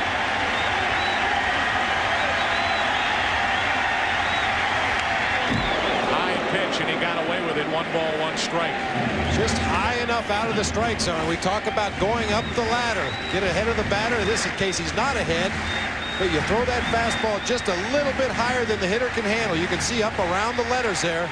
If that ball's down another inch or two, it's right in Brian George's wheelhouse. That high fastball was swingable, but not hittable. 1 ball, 1 strike.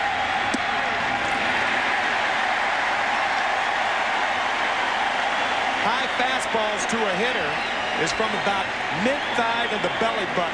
Those are high fastballs that are hittable. Anything above that, usually pop it up, foul it back, swing through it.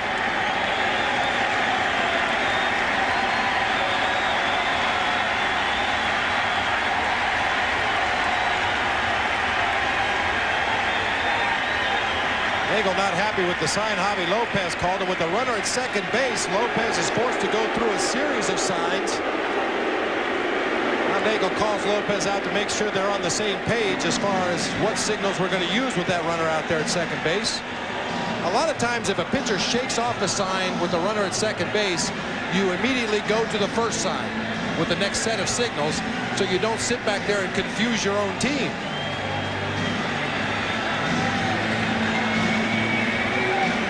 Talked about that high fastball to a hitter is from this area to this area. Anything above that is not hittable. 2-1 on Jordan. 3-1.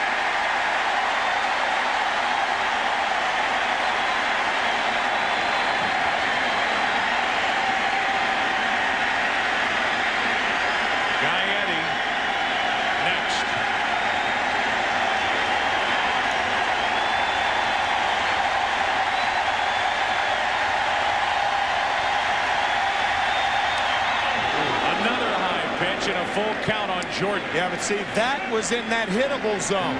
The first one was too high. That one right around the belly button, right around the belt buckle. Wow. Boy, he got a good rip at that one. We mentioned earlier, Jordan likes to get extended. Gets those arms out there in front of the plate. Powerful swing. I think he's sending the runners right here. Great speed on the bases. Get him in motion. Yep. 3 balls, 2 strikes on Jordan. They go. Jordan pops it up. Long run for Klesko or Blauser. Neither can get there. What an effort by Blauser. He ends up in the first row. Klesko couldn't get there. Blauser went a long way and ends up in somebody's lap.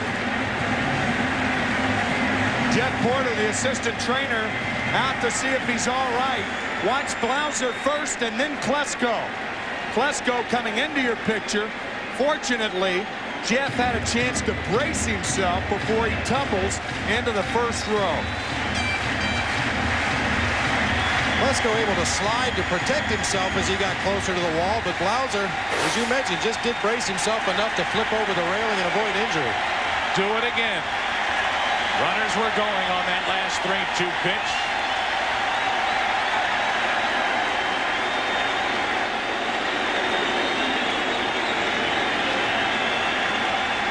Already up to 62 pitches.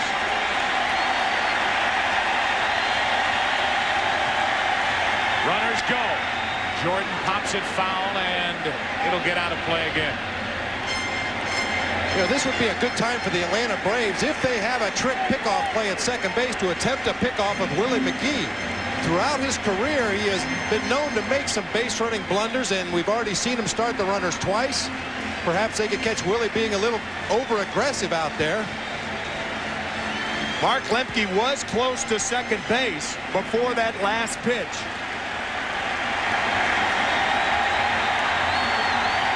Three and two on Jordan.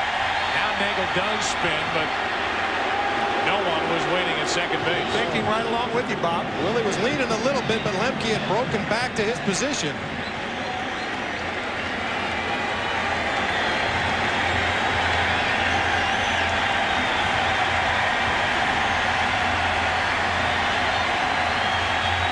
Runners go, and again Jordan pops it up. This one is playable. Chipper Jones saves the out. Chipper looked at Javi. Javi looked at Chipper. And Jones ends up making the play. And I'll tell you, Denny Nagel is pointing in the dugout, pointing to himself right after that, saying it's my fault. The reason is Nagel calls Chipper Jones and then goes to ward off Javier Lopez. That way, you don't have a near collision and a near drop ball. And Nagel was pointing to himself, saying, my fault, I should have controlled that play. The Dodgers were the first organization to teach that. You hold one guy and call the other guy. That way, there's no confusion with the noise. That's a pitcher's responsibility. And a huge out for Nagel. He gets Jordan, now deals with Gaetti and blows a fastball right by him. He's really working that high fastball this inning. Jordan was just not able to get on top of it his entire at-bat. Ended up popping up to third base. Now Gaetti chases a high fastball. He's not able to come up with it. 1 ball, 1 strike with 2 on, 1 out.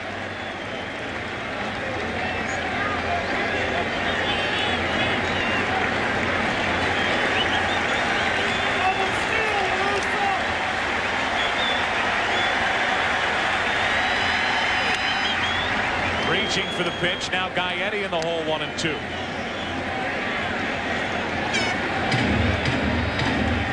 McGee led off the inning with a hit. The only Cardinal hit, then a walk to Gant, who has walked twice in his 2 at-bats tonight.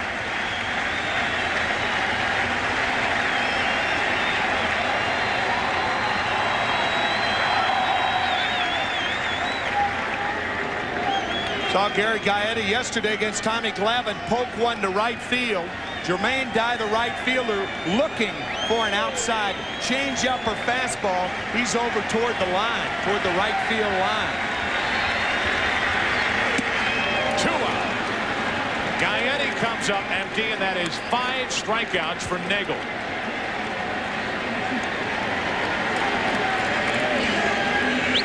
Well, the Cardinals have had some good pitches to hit this inning. A nice fastball out over the plate, a pitch that Gaetti normally hits to the big part of the field, either the gap in right center, the gap in left center. This time swings right through it.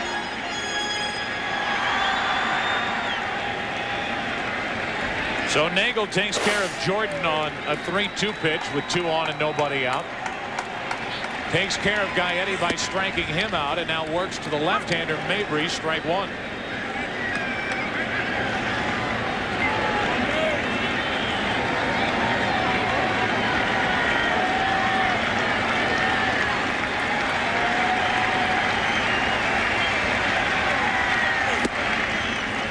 Little wide, 1 ball, 1 strike.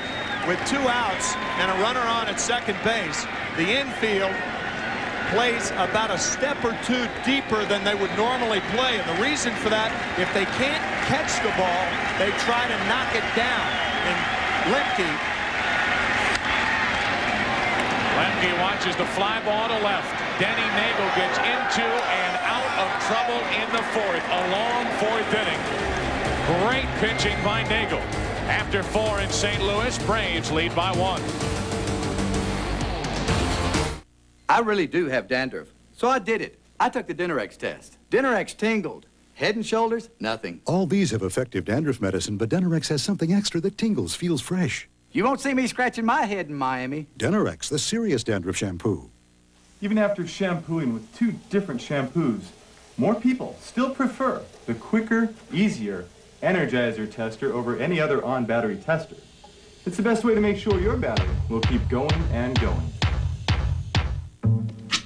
When the night has come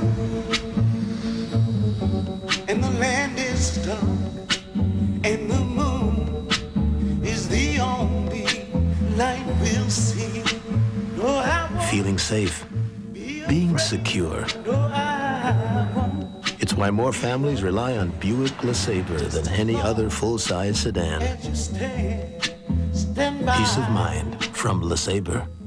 Dave, darling, I saw your grilled chicken sandwich commercial the other day and you looked fabulous. Anyway, I had to try one. Honey, it was delicious. The whole breast filet is bigger, plumper, and juicier than ever. And they made it fresh right when I ordered it. Dave, just between us, it was so good I had to. Don't tell. Love and kisses, Iman. You know Iman? When you got it, you got it. Try Wendy's new plumper, juicier grilled chicken sandwich. Hey, you're a guy, and guys want to be cool. Hang out with other guys who are cool. But even cool guys sweat. 40% more than women, in fact. So how you gonna stay cool? With something new, Speed Stick Gel. No other gel keeps you drier, so you always feel your coolest. It's unbeatable gel protection, and guys, no matter how cool they are, need all the protection they can get. New Speed Stick Gel. It's just for the guys. Eric Metcalf and the Falcons take on the Cowboys, or the New York Giants battle the Red Hot Redskins. Fox NFL Sunday next week. We get into the 5th inning here in St. Louis. 1-0, Atlanta out in front. Tuesday, the original family of aliens from outer space is landing on Fox. Dan Aykroyd and Jane Curtin had an all-star cast in the hilarious film Coneheads on the Fox Tuesday night movie beginning at 8 Eastern, 7 Central. Well, 4 days after the Coneheads run, they'll be out in mass next Saturday night at Yankee Stadium. Oh. Perfect. David Cohn's got to be considered to be the starter for the Yankees next Saturday against either the Cardinals or the Braves. It was Andy Pettit who got the win today. Could be Pettit. Pettit having what many consider the Cy Young year in the American League. Jermaine Dye leading it off, bottom 3 for the Braves here in the 5th inning. They lead by 1 on the Klesko home run. 1-1 to Dye. Strike 2. Jermaine Dye finally broke through his first at bat in the 2nd inning. Got his first hit of the series, but then ended the inning. See the dirt on his chest. He was caught stealing by Pagnazzi.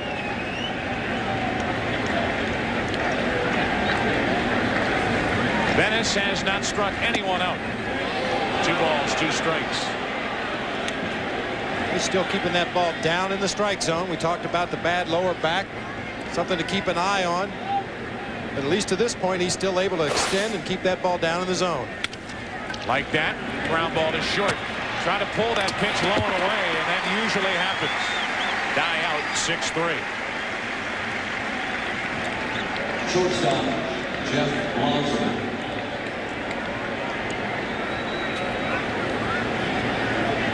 One away here in the 5th inning for the number 8 hitter Blauser. 1 out of 13 against Cardinal pitching. Braves have 4 hits. The Cardinals have only 1. Well, we saw Jeff Blauser's effort on the pop foul down the 3rd baseline. When you're in a slump and you have an opportunity to do something above and beyond the call of duty defensively, you're going to give it everything you have. Because right now, Jeff Blauser probably feels like he hasn't contributed much to the Braves, and he certainly hasn't offensively, but anything he could do defensively is certainly going to help. I'm sure somewhere in the back of his mind, he's got to be fighting to stay in that lineup. Terry Pendleton in the foreground there. Could see him make a start in the near future at 3rd. Strike 2 on Blauser.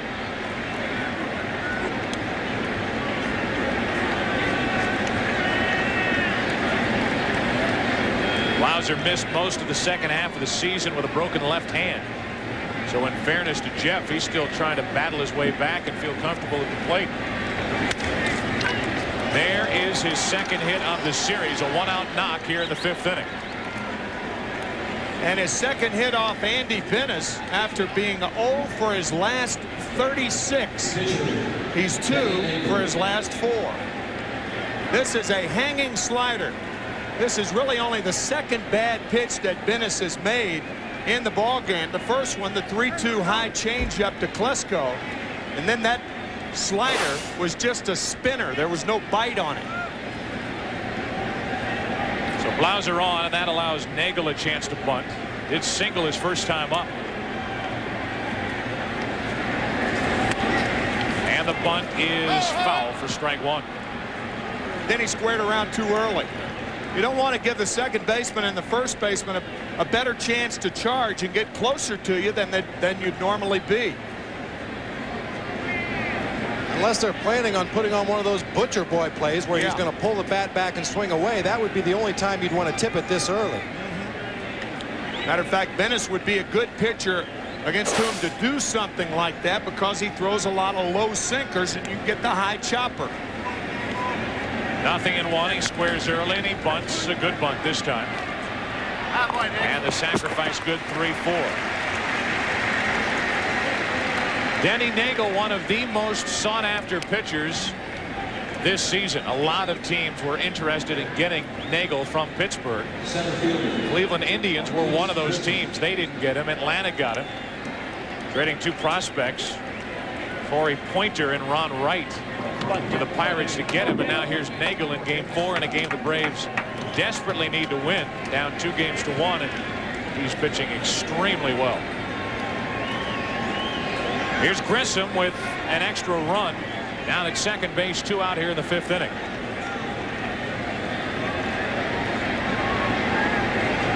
Grissom 0 for 2.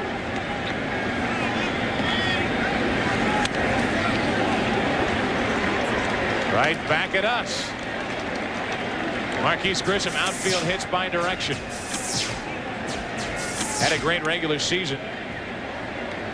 Very evenly spread out in the outfield for Grissom, who had 200 hits during 1996. Blauser, the runner at second, 2 out, and that is strike 2 on Grissom here in the 5th.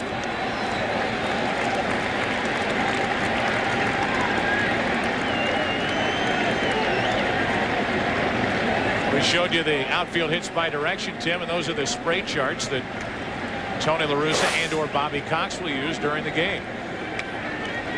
They see the starter for the next night keeping that chart occasionally. It would be Todd Stottlemyre this evening because he'll be the starting pitcher tomorrow night against the Braves, and John Smoltz. Dave Duncan sitting in front of those spray charts.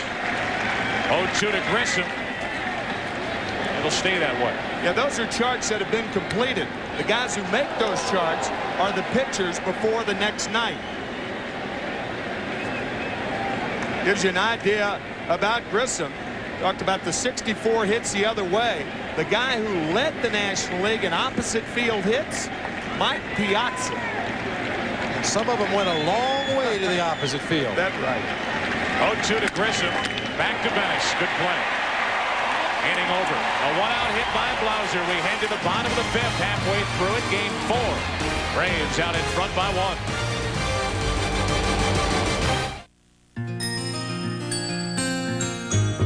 The Regal GS was painstakingly refined to minimize engine noise. Its suspension system was refined to be very quiet.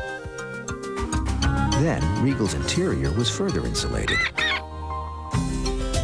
allowing you to hear other things you may not have heard before.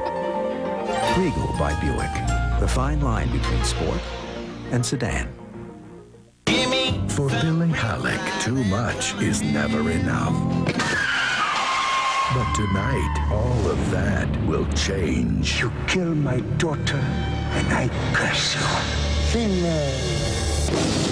From the best-selling novel by Stephen King comes the new shape of terror. I'm being erased. thinner. Directed by Tom Holland. Rated R. Starts Friday, October 25th, everywhere. Earl, you find you sometimes like to just hop off the tractor and play in the dirt?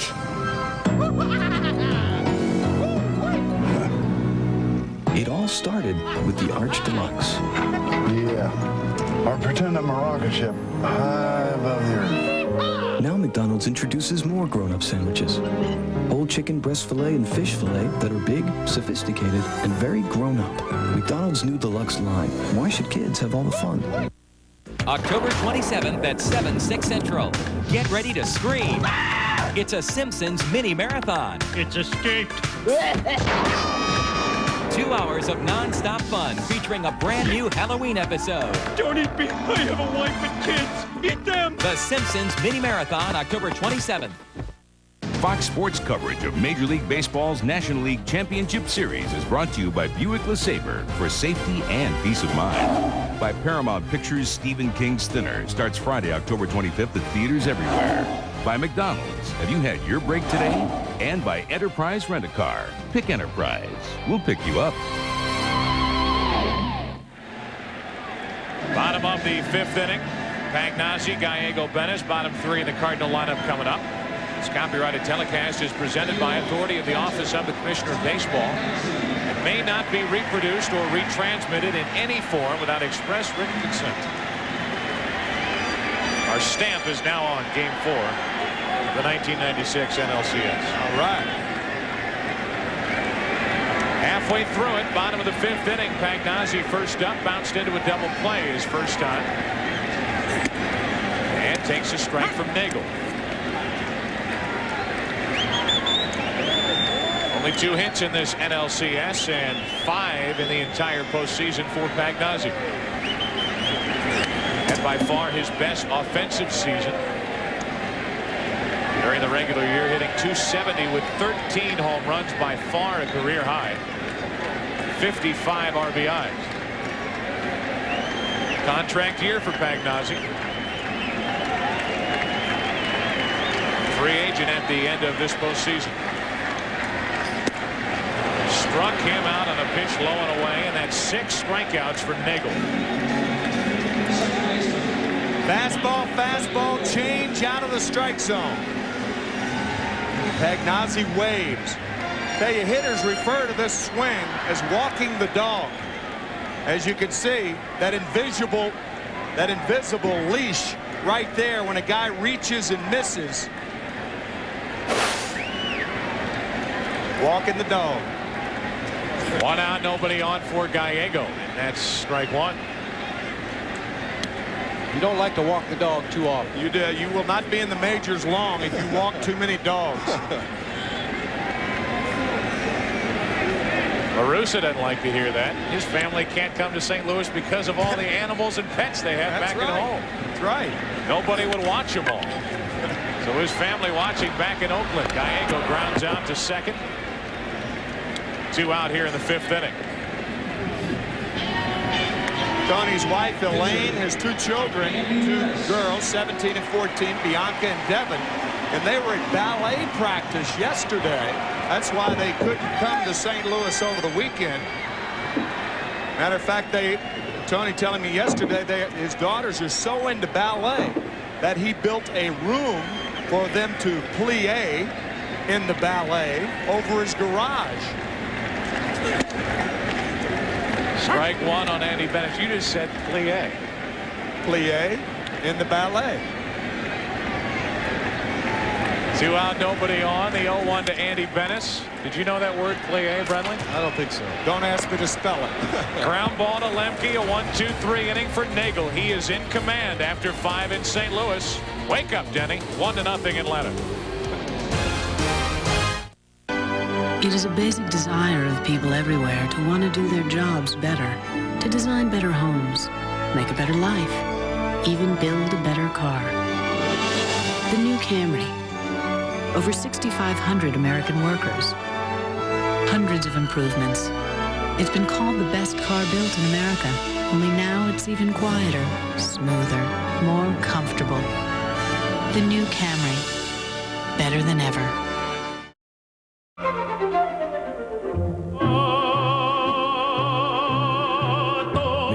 introduces the crispy chicken deluxe.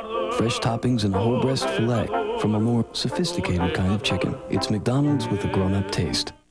Even after shampooing with 2 different shampoos, more people still prefer the quicker, easier Energizer tester over any other on-battery tester. It's the best way to make sure your battery will keep going and going. Where's Candace? She coming? I left her a message, but it's like she's gone into hiding. Oh, we're not ready to order yet. Guys, it's me. Candace? Don't tell me it's that Sprint dime a minute thing. It's made me more popular than a 3-taco combo platter. Yeah, now I hear Sprint's gone and improved it. Now you can get 10 cents a minute 24 hours a day to the number you call the most. So, do you want to sit down and eat? Are you nuts? In these pants? Call now for 10 cents a minute 24 hours a day to the number you call the most. Face it, no other razor shaves closer or with more comfort than Gillette Sensor XL. Soft microfins that protect your skin and individually spring-mounted twin blades that adjust to your face. No razor feels more comfortable during your shave or leaves your face smoother after. Gillette Sensor XL. And try new Gillette Aftershave, a splash that moisturizes as it refreshes.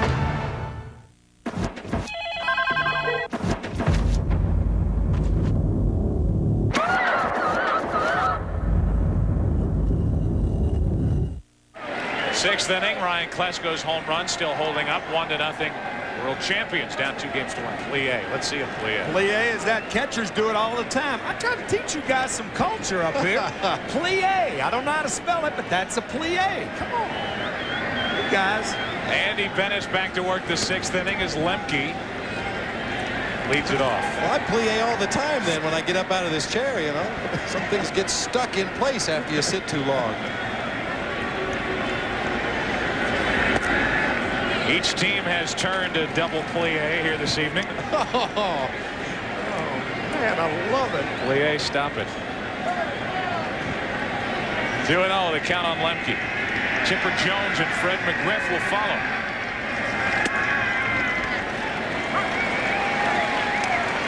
Cannot quarrel with Andy Bennis so far. He's made that mistake to Klesko. We knew what to do with that mistake. The home run into deep right. Back in the 2nd inning, the only run on the board so far. Now 3-1 on Lemke. Well, of all the great pitching matchups we've had so far in this series, the one you figure would not be a 1-0 game in the 6th inning would be this one. Andy Bennis on 3 days rest. Denny Nagel hasn't pitched since September 26th, but they're both throwing an outstanding game to this point. 3 balls and a strike on Lemke. Full count. Braves would love to get Lemke on with Chipper Jones on deck. Then they hope for McGriff to bust out of this slump.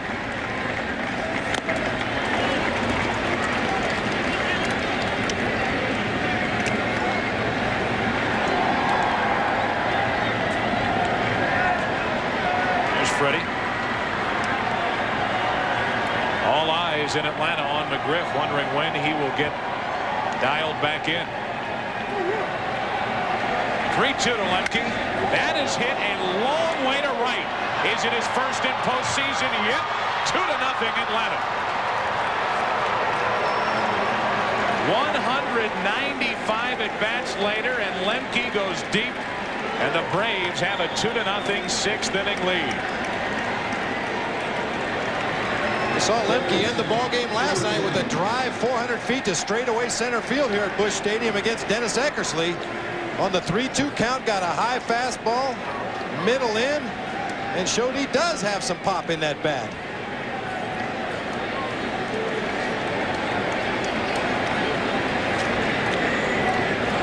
He dialed it up a notch. That first 3-2 pitch, he fouled off to the left. That pitch was not only up, Bob, but in the middle to inside part of the plate, allowing Lemke to turn on what he knew was going to be a fastball. Predictable fastball because Bennis didn't want to walk him to open the inning. So Bennis has given up the 2 home runs. Dave Duncan pays a visit to the mound as the Braves try to even this series at 2 games apiece. A long way to go here tonight. Top of the 6th inning, 2-0 Atlanta. Nobody on or out. The batter is Chipper Jones.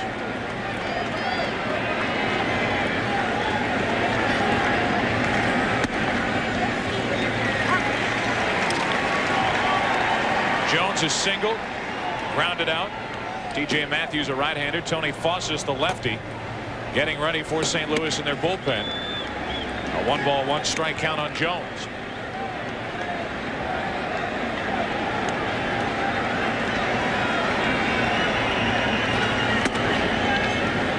Little up and away, 2-1.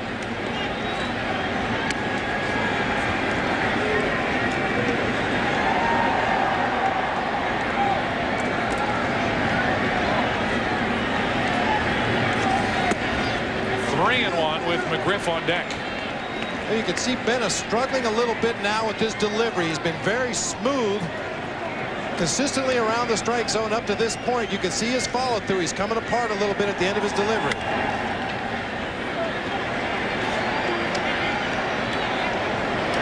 Talk about a hitter with a closed shoulder all the time. Well, throwing is the same as hitting. Pitchers have to lead with a closed shoulder too. That's what Bob was talking about. He's flying open. Jones shoots one to deep right center field. It is gone to make it 3-0. I believe now they say no. It hit the top of the wall and came back, and we're going to have an argument. Bobby Cox will come out and argue. The Braves bench thinks it was gone. That's Eddie Montague. It looked like that ball hit back up in the shrubbery, the flowers, and then came back out. And the reason it looked like that, Joe, I think was because of the carom. Had it hit the wall, it would have caromed back into right center field a long way. Because it didn't come out a long way, in my judgment, it hit in the flower bed. You can hear Bob Davidson saying it hit the yellow line and it came back. I am anxious to see this replay. It may have hit the corner of the yellow line.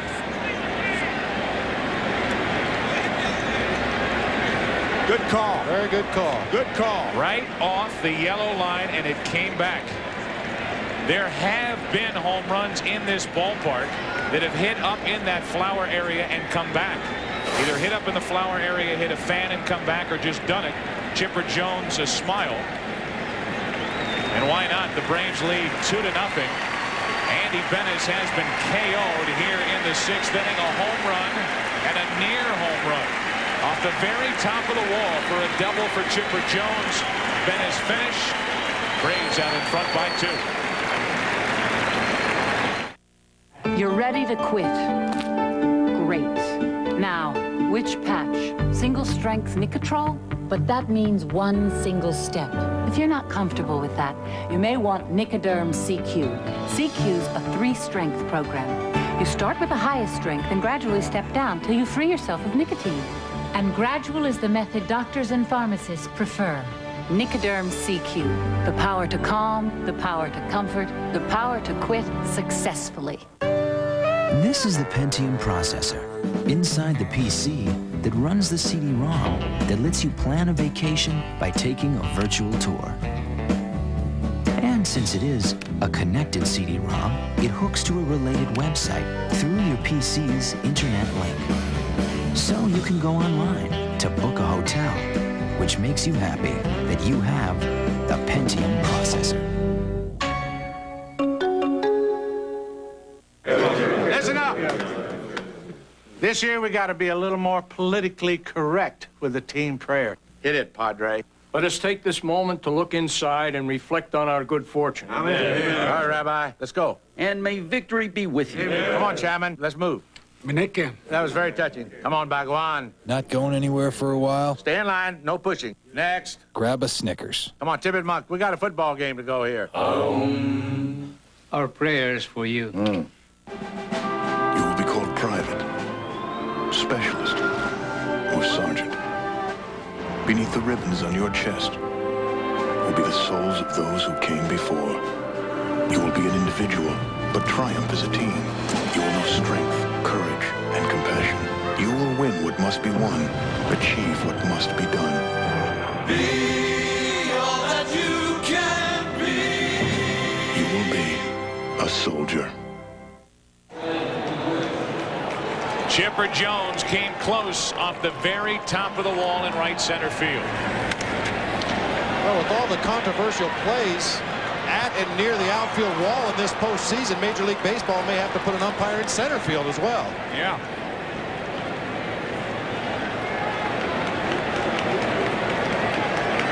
Boink.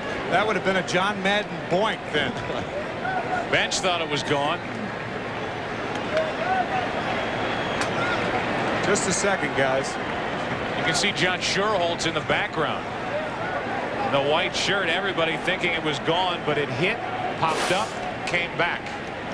And it's a double for Chipper Jones. Now Fred McGriff facing Tony Fossis. Well, this is the last guy McGriff wanted to face in a slump.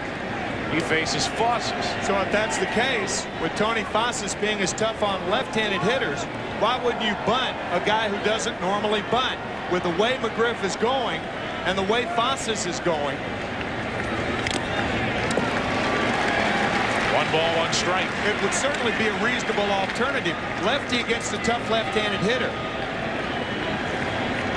I think perhaps if Ryan Klesko, another lefty, wasn't on deck, they may consider that. If Javi Lopez was following Fred McGriff, they may choose to move him up to third base with only 1 out in the inning. But another lefty on deck will be just as tough against Tony Fossis. 1 ball, 1 strike. 2-1. 3 out of 21 career against Tony Fossis. I mean, Bobby Cox bunted with Chipper Jones the other night after only 1 during the regular season. Clayton in behind the runner Jones, so Fossis steps off. 2 balls and a strike here in the 6th inning. 1 run home on the leadoff home run by Lemke. His first ever in the postseason. The double by Jones that nearly left. And the 2-1 to McGriff. 2-2. McGriff has already faced Fossis in this postseason. That came in game 1. McGriff popped up to short. That was after a 3-0 slider and a 3-run 1 slider. But if he does go to 3-2, you can look for the slider. Fossis very difficult on left-handed batters, especially when he drops down. 2 balls, 2 strikes, and a full count on McGriff. Fossis likely in there for not only McGriff, then Klesko.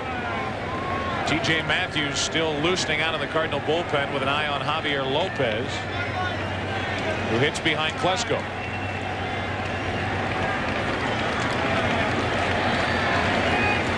3-2 to McGriff. Just missed. The walk, and the first 3 have reached here in the 6th inning for Atlanta. Okay, if you wouldn't bunt Fred McGriff because of Ryan Klesko, would you bunt Ryan Klesko with Javier Lopez on deck? Absolutely. Now I would. All right. I was trying to be persistent with you. He did. Klesko did go to Jimmy Williams, the third base coach, to talk over strategy. This was his first time up tonight. A 3-2 changeup to put Atlanta on the board. 2nd inning, and one of a couple mistakes out of the hand of Andy Bennis.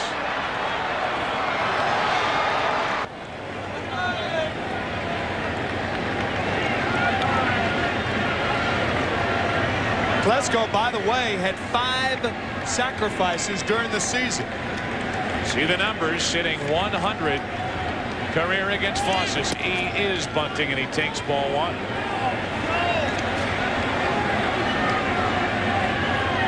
Jimmy Williams through the signs. A homer, a double, a pitching change, a walk. And Joe, it looks like the Cardinals are playing it straight up. There's no rotation or wheel play. Strike 1. One of the things, in order to put the wheel play on, that's when the third baseman charges, the first baseman charges, the second baseman goes to first, the shortstop to third. In order to put that play on, you have to be sure that the batter is bunting. Tony La Russa can't be sure with Klesko, even though he's shown bunt twice.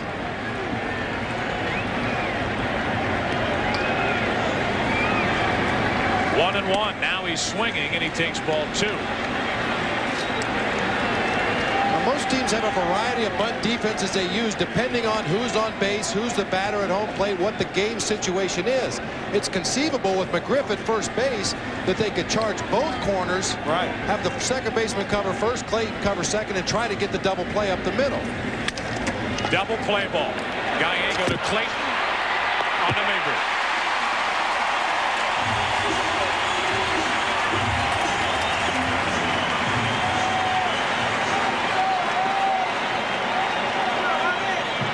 So Ryan Klesko fails to bunt him over, and the slider from Fossas, nasty pitch, easy double play.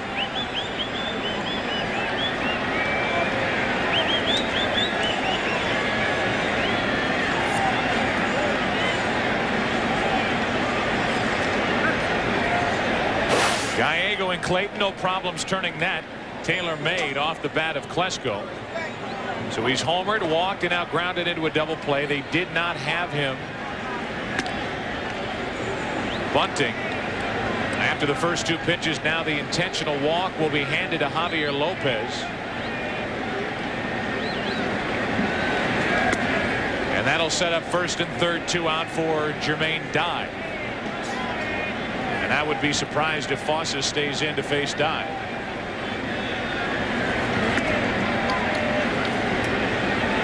We're going to try to show you not only the pitch sequences to Ryan Klesko, but why Tony Fossas is so hard to hit as a left-handed batter.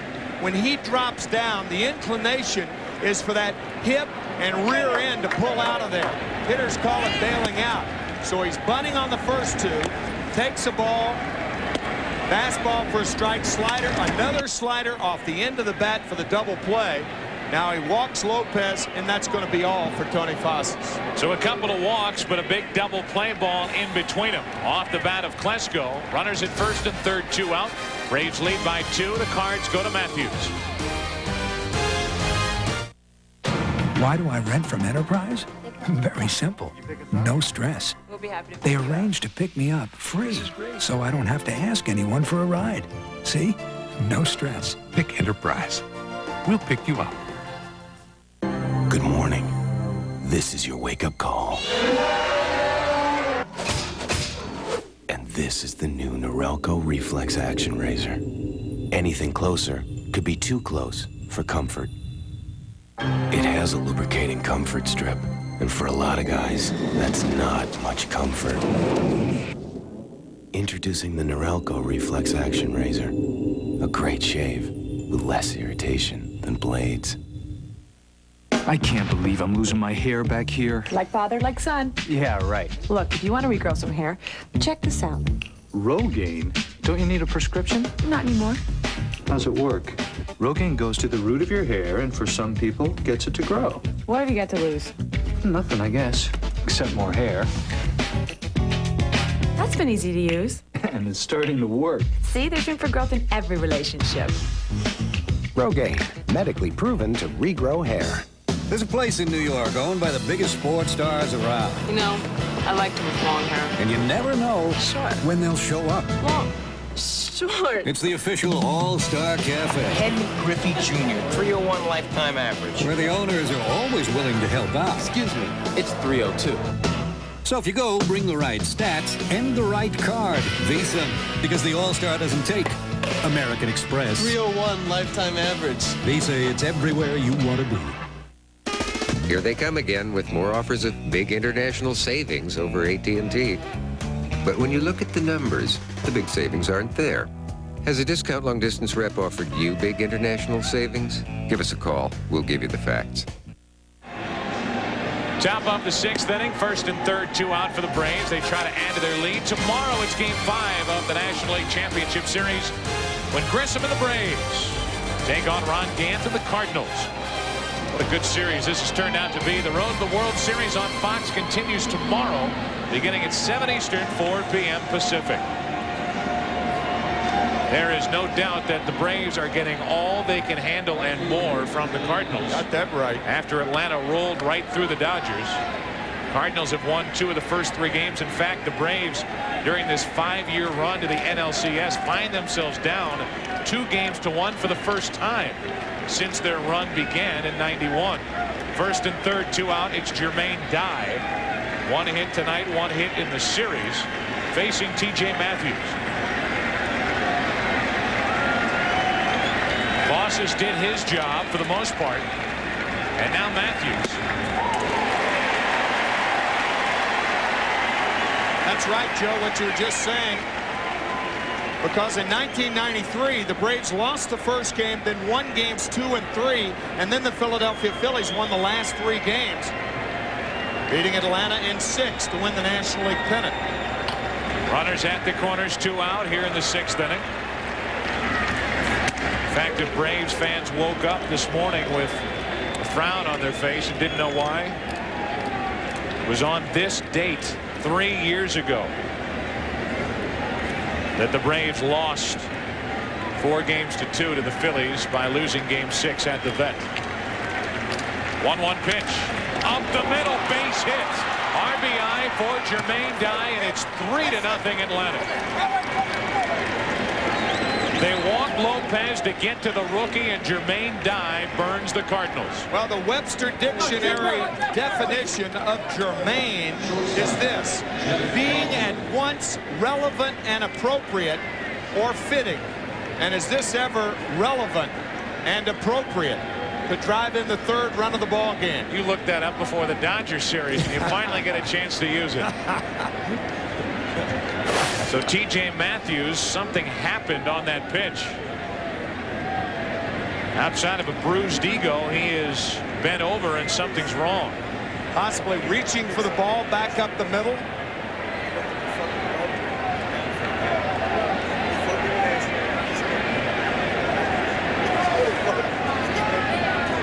So the Cardinals are going to have to go back to their bullpen. They're going to call on Alan Bennis after T.J. Matthews comes up lame. Could have been that right there, standing for the ball, thinking he had a chance. Looks like a groin pull, possibly. We'll get word, pass it on. It's now Alan Bennis into the game for St. Louis.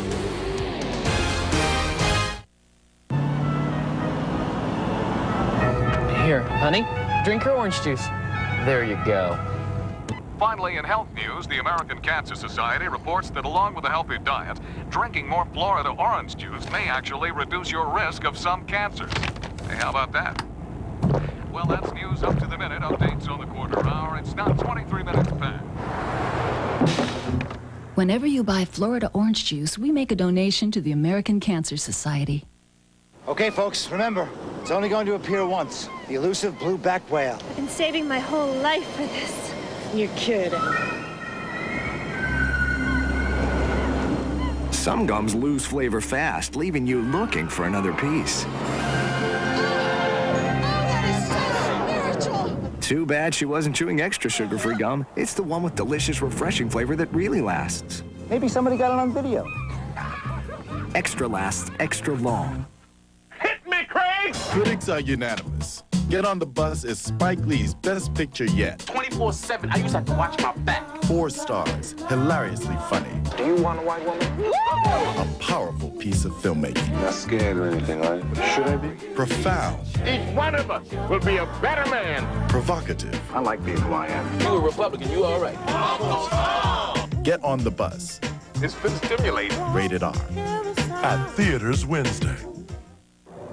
Junior, you are unbelievable. Holy cow. Long gone by Bell. It is to the back row. Super Sluggers, the amazing new video from Major League Baseball, showcases the remarkable record-setting home runs of today's superstars. The exciting power of Major League Baseball is packed into Super Sluggers, now at Best Buy and wherever videos are sold. A message from Major League Baseball. No further word yet on the injury to T.J. Matthews while Alan Bennis takes his warm-up tosses. Our Aflac trivia question: who was the last Braves pitcher, other than Tom Glavine, Greg Maddox, John Smoltz, or Steve Avery, to start a postseason game? Denny Nagel. Prior to tonight. See, I tried to get it in there quick. Went for the easy answer. Well, the interesting thing about Matthews, if it is an injury that would cause him possibly to go on the disabled list, it looks like the upper right quad to me, or the groin area, as Alan Bennis is in. His brother Andy started, Alan in now. But if Matthews is deemed injured enough to go on the disabled list, the Cardinals cannot replace him during the National League Championship Series, but can replace a pitcher on the roster between the NLCS and the World Series if they beat Atlanta in 7.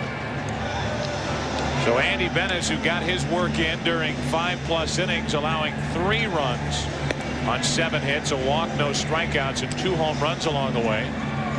Some of the most interesting shots at Busch Stadium this year, camera-wise, are of Andy Bennis sweating through an Alan Bennis outing. Andy Bennis will watch his younger brother make his first LCS appearance. Well, there are those close to the ball club who say the fact that Alan Bennis is on the staff this year and got off to such a great start helped push Andy Bennis. Early on in the year, Alan Bennis got off to a great start. Andy Bennis, of course, as we talked about, started out 1-7. Then there was a period of time where they kind of switched roles. Alan struggled, and Andy just took off. And because there was an injury to T.J. Matthews, Bennis was not up throwing in the bullpen, so he will be given all the time he wants until he's ready. But speaking of an injury during a National League Championship Series, the most famous Cardinal injury to a player, Vince Coleman, 11 years ago today, when he had the tarp accident here at Busch Stadium. And sure enough, the Cardinals had to play that series against the Dodgers with only 24 players on the roster instead of 25. So Alan Bennis is getting ready to go. We're going to answer our Aflac trivia question. I didn't hear any. How about Balecki? You don't have to go back to 82, do you? You don't have to go back to Negro or any of those guys. I don't know. I am officially stuck. You might.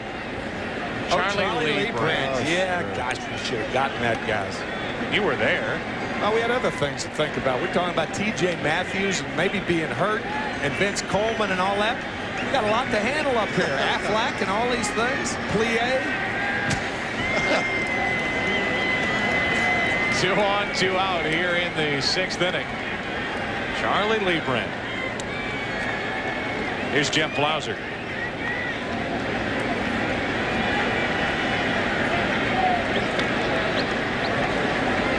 Javier Lopez drew the intentional walk in this inning, and it did not work as Jermaine Dye, a sharp single up the middle to make it 3-0 Atlanta. Now Blauser 2 on, 2 out. Ball 1 from Alan Bennis.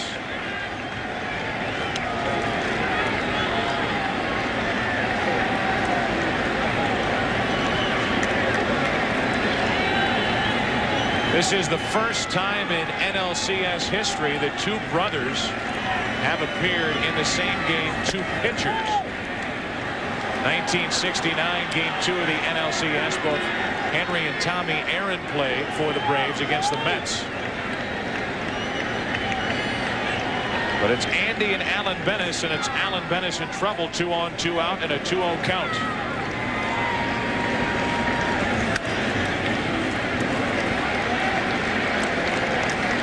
Throwing as hard as his brother, 92 miles an hour. Before league championship play, or before divisional play, 2 brothers played against one another in the 1964 World Series.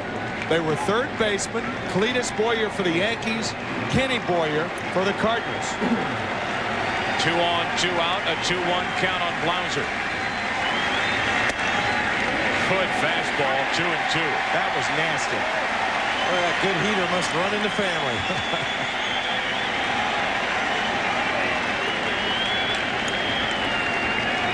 Tim, you talked about it earlier. They have a younger brother, Adam Bennis, who pitches in the Cardinal farm system. Allen, former #1 pick. 2 on, 2 out. 2-2 the pitch. Got it. Went right after Blauser. High heat, inning over. Andy starts the inning. Allen finishes it. Braves get 2, lead by 3. 20 years ago, the court hereby sentences you to no less than 1 year. they received a punishment You gotta have rules and you gotta have discipline. far more than they deserved. Now, they've reunited. You read the Count of Monte Cristo lately? In a pact to avenge the past. I read words like revenge. Kevin Bacon, Robert De Niro, Dustin Hoffman, Jason Patrick, Brad Pitt. Payback time. From the controversial bestseller, Sleepers, rated R, starts Friday, October 18th. There's something about an Eggo waffle that sticks with you. The warm toastiness.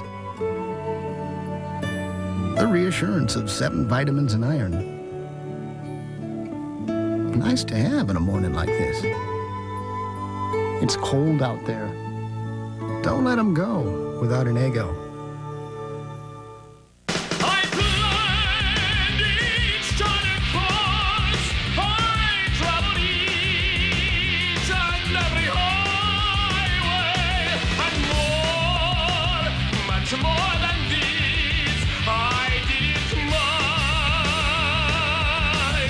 There's over 2 million miles of paved road out there, but you're not obligated to drive on any of it. Tacoma 4x4. Toyota trucks always come through.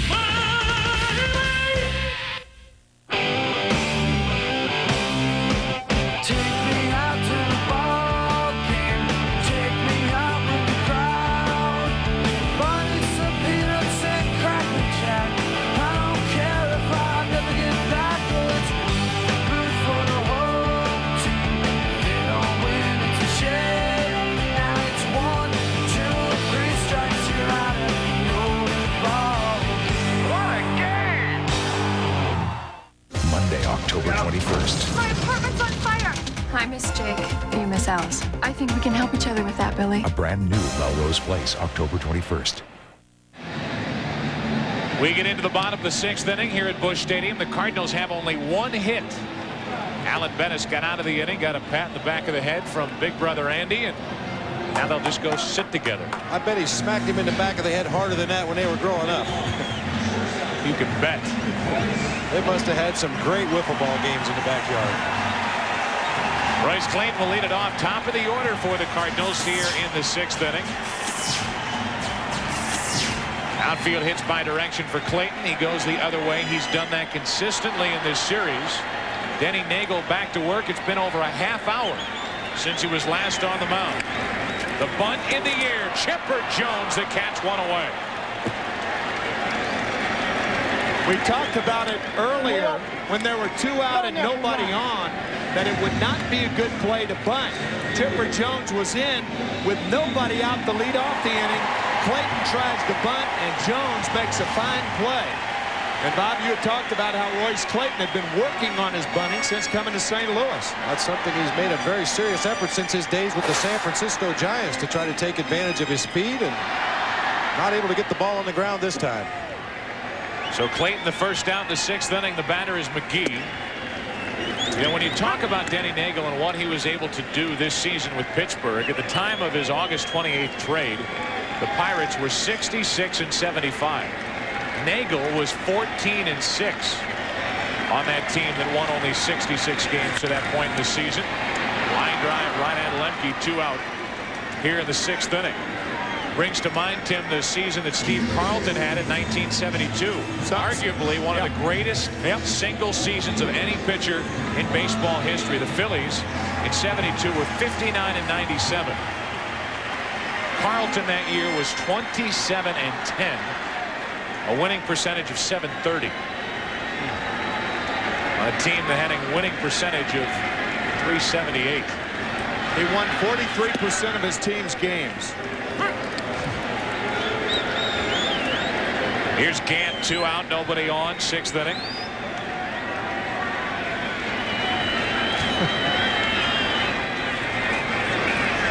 Could lead us to a football promo. It could. It's out in right center field. That's a big football, too.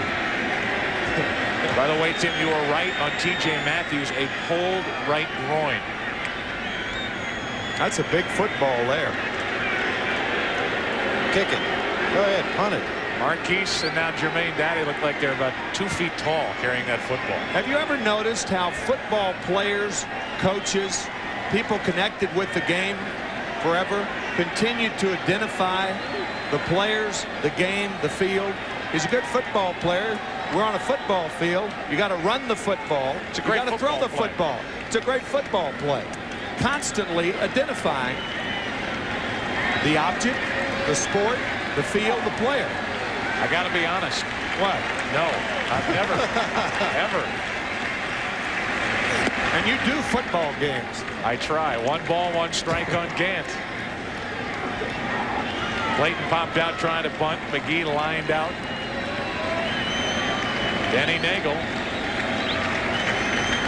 A 1-1 count on Gant. He's walked him twice. Gant couldn't hold up. Strike 2. That was a good changeup from Nagel. Right where he wanted it. Outside corner. Talked about Cleveland pursuing Denny Nagel during the regular season. Maybe one of the reasons why they did not advance. Had a tough time with the Orioles lineup. Gant pops it into right. The Cardinals go in order in the 6th. Braves out in front 3-zip. We'll be back to Busch Stadium after this from your local Fox station.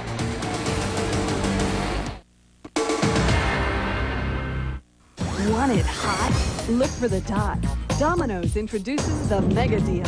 Any pizza, any size, any number of your favorite toppings. Just $8.49. Wow. Now, $8.49. Call now for the mega deal from Domino's. Any pizza, any size, any number of your favorite toppings. Just $8.49. For fresh, hot, and wow, call Domino's now for the mega deal from Domino's. When I grew up in Spokane, most of the crime you saw was in the movies. Fighting crime isn't talking tough, it's taking real action to make our neighborhoods safer. In Congress, I've voted to toughen death penalty laws and to enforce the death penalty for drug pushers, to require federal criminals to repay their victims, to give local communities more help in fighting crime on the street, and to crack down on child pornography and the predators who prey on our children. George Nethercott for Congress. You never think about quality local health care coverage until you need it. Fortunately, MSC is local. They've been here over 60 years. They have lots of doctors. They know Eastern Washington. And its people. Local people. They're local people making local decisions. And for Medical Service Corporation. With plans for every need. Including mine.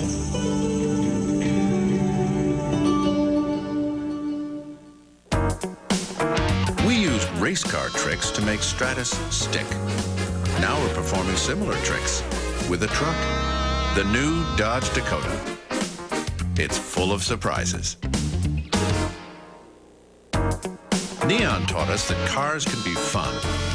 Now we're having fun again, playing a slightly different game. The new Dodge Dakota. It's full of surprises. If you found yourself a little short lately, you need to stop by Check Exchange. Check Exchange will loan you up to $500 cash. Just write a check, and Check Exchange will hold that check until your next payday. You get fast cash on the spot. Payroll, personal, two-party, out-of-state government, and most other checks also cashed in minutes. So don't be caught short next time you need cash. Stop by Check Exchange. Now with 3 locations in Spokane to serve you. Also in Coeur d'Alene and Lewiston. Check Exchange, America's fastest cash. Not only has pitched well, but has a hit and a sacrifice. Now a test for Gaetti. Good play, 1 out. Well, the toughest play for a third baseman is a ball hit off the bat of a left-hander, particularly when you're playing in front of the bag, as Gary Gaetti was. This ball has a very unusual spin coming off the bat. He just tries to get over and smother the ball. Makes a great play. Gold Glove winner in the American League in years past, and a guy who this season committed only 10 errors at third base. Had a streak of over 60 errorless games. 4 times he won the Gold Glove Award, all in the American League. 1 out here in the 7th inning for Atlanta. Grissom at the plate, 0 for 3. 6 out of 29 in the postseason. Ball 1.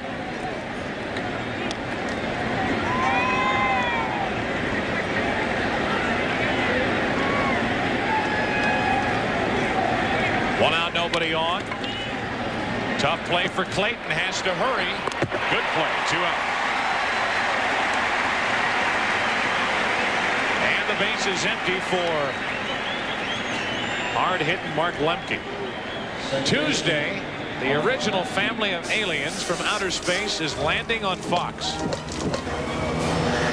Dan Aykroyd, Jane Curtin had an all-star cast.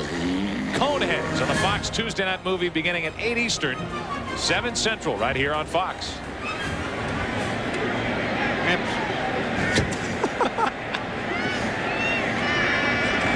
Saying that family has a high strike zone, are you? Oh, man. Ball 1 on Lemke. Tough to find helmets for those guys. 2 out, nobody on. Lemke, a ball and a strike. And helmets for those guys at Baskin Robbins. I think they must be related to the Coneheads somehow. No, and one of them's getting close. kissed. They're close.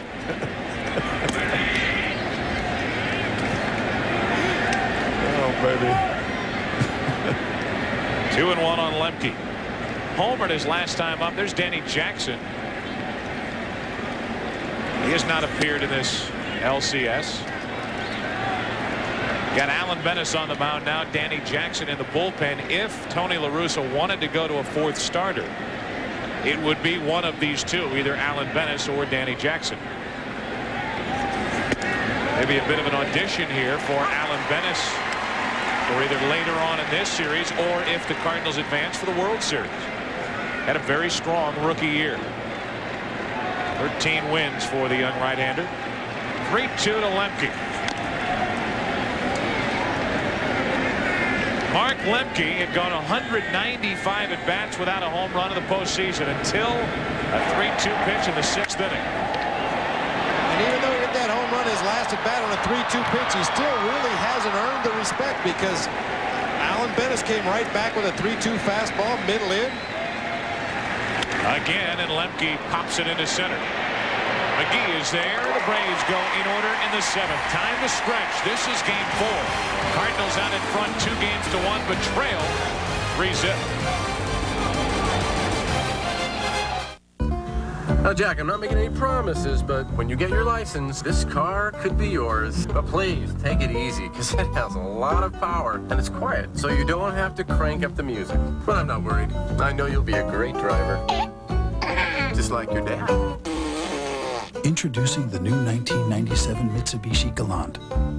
A car you can count on. The new Galant from Mitsubishi. Built for living.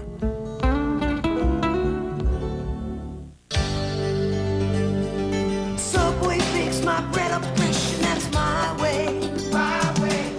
It's back! The A1 Steak and Cheese from Subway, smothered with original A1 steak sauce. Plus, your choice of garden fresh veggies. And for a limited time, you can get the A1 Steak and Cheese meal deal. That means you get a 6-inch sub, a bag of chips, and a 21-ounce drink for just $3.99. Subway, my way. Subway. Hurry in for Subway's A1 Steak and Cheese meal deal, only $3.99. Daddy? I have your son. Give me $2 million. Mel Gibson. No ransom will ever be paid for my son. Rene Russo. Tell him that you were wrong. You think I wouldn't do absolutely everything to get him back? Gary Sinise. What's that? Delroy Lindo. The only priority is getting your boy back. In a Ron Howard film. Hello! On November 8th. Someone is going to pay. Give me back my son! Ransom. Rated R. Can't believe he broke it at the company picnic. Incredible. Our employee health plan covers him, right? Not deductibles or co-payments. So he has to lay out his own money. Your health plan can work better with Aflac. Supplemental insurance from Aflac helps cover the unexpected costs of recovery so you can give your employees the protection they need and deserve. Any ideas? Yeah, Aflac. Aflac, insuring over 40 million people worldwide. Same time.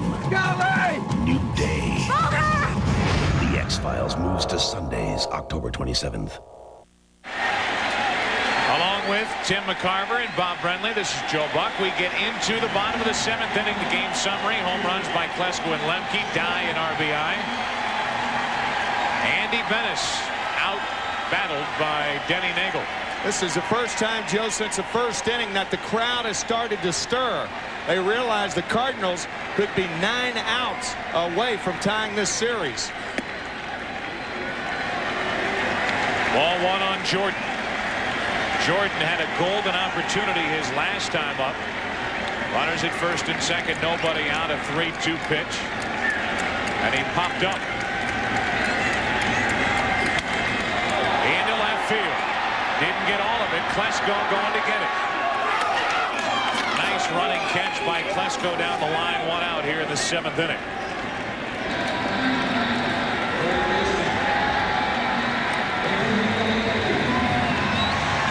Klesko not sure exactly where the wall is here. He knows he's getting close. He's trying to feel for that dirt. Now he knows he's on the track. He's getting close. You can see he puts his hands up to catch himself a few feet before he gets to the wall. Ryan Klesko has really improved his defense out in left field, to the point where now it's not a given in a tight game with the Braves out in front that he's replaced by someone from the bench for defensive reasons. Here's Gaetti. It's really to Ryan's credit that he has made such an effort to improve himself defensively too. He's a much more complete player now. Right over our heads for strike 1.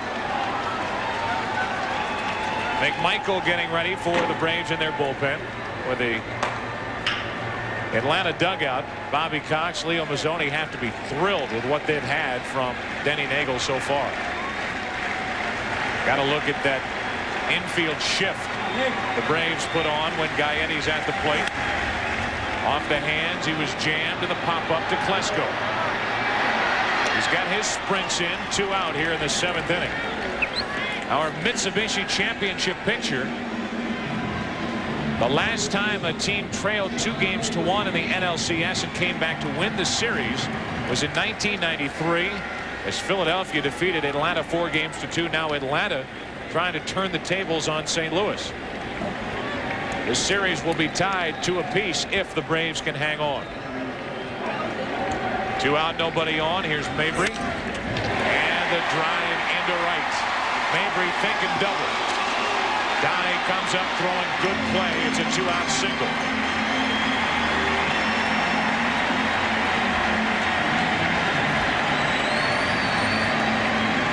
The Atlanta Braves don't really play John Mabry as a pull hitter. He hits the ball more to the big part of the field. Jermaine Dye has a long way to run to get to this ball. But once he gets a handle on it, Mabry has to hit the brakes because Dye has a great throwing arm. You just can't take as many chances running the bases when you're trailing by 3 as you can in a tie game or a 1-run game. 1-run game, I think it's a good try for Mabry to try to make it. Not now with the Cards down by 3. 1 on, 2 out for Pagnazzi, and ball 1 from Nagel.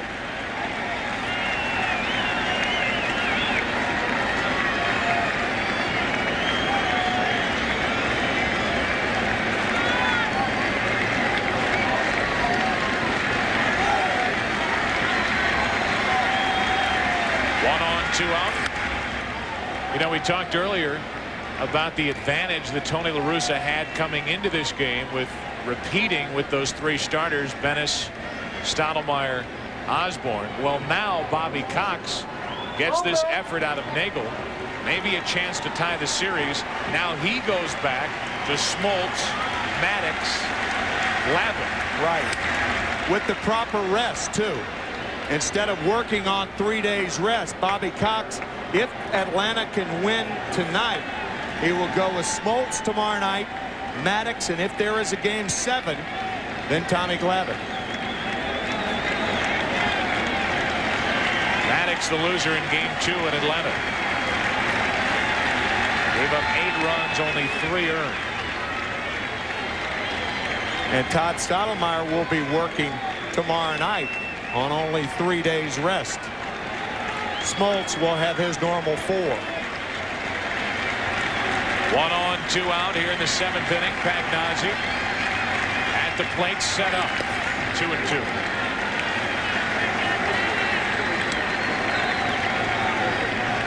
Pagnozzi with a career high 13 home runs during the regular season. A handful of them were dramatic for the Cardinals.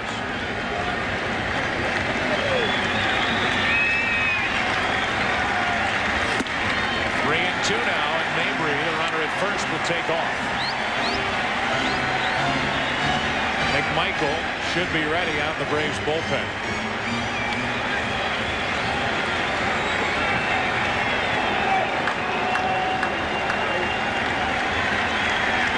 Three-two pitch. We'll do it again. After Pagnozzi, it's Gallego. The Cardinals get something rolling. Gallego may be lifted for a pinch hitter. There's the Yankees score, 6-4, and they win the ALCS 4-1. Congratulations to NBC for their great coverage of the 5 games played in that series, and congratulations to the Yankees. All of us at Fox anxiously await the World Series, which we know now will involve New York and one of these two teams.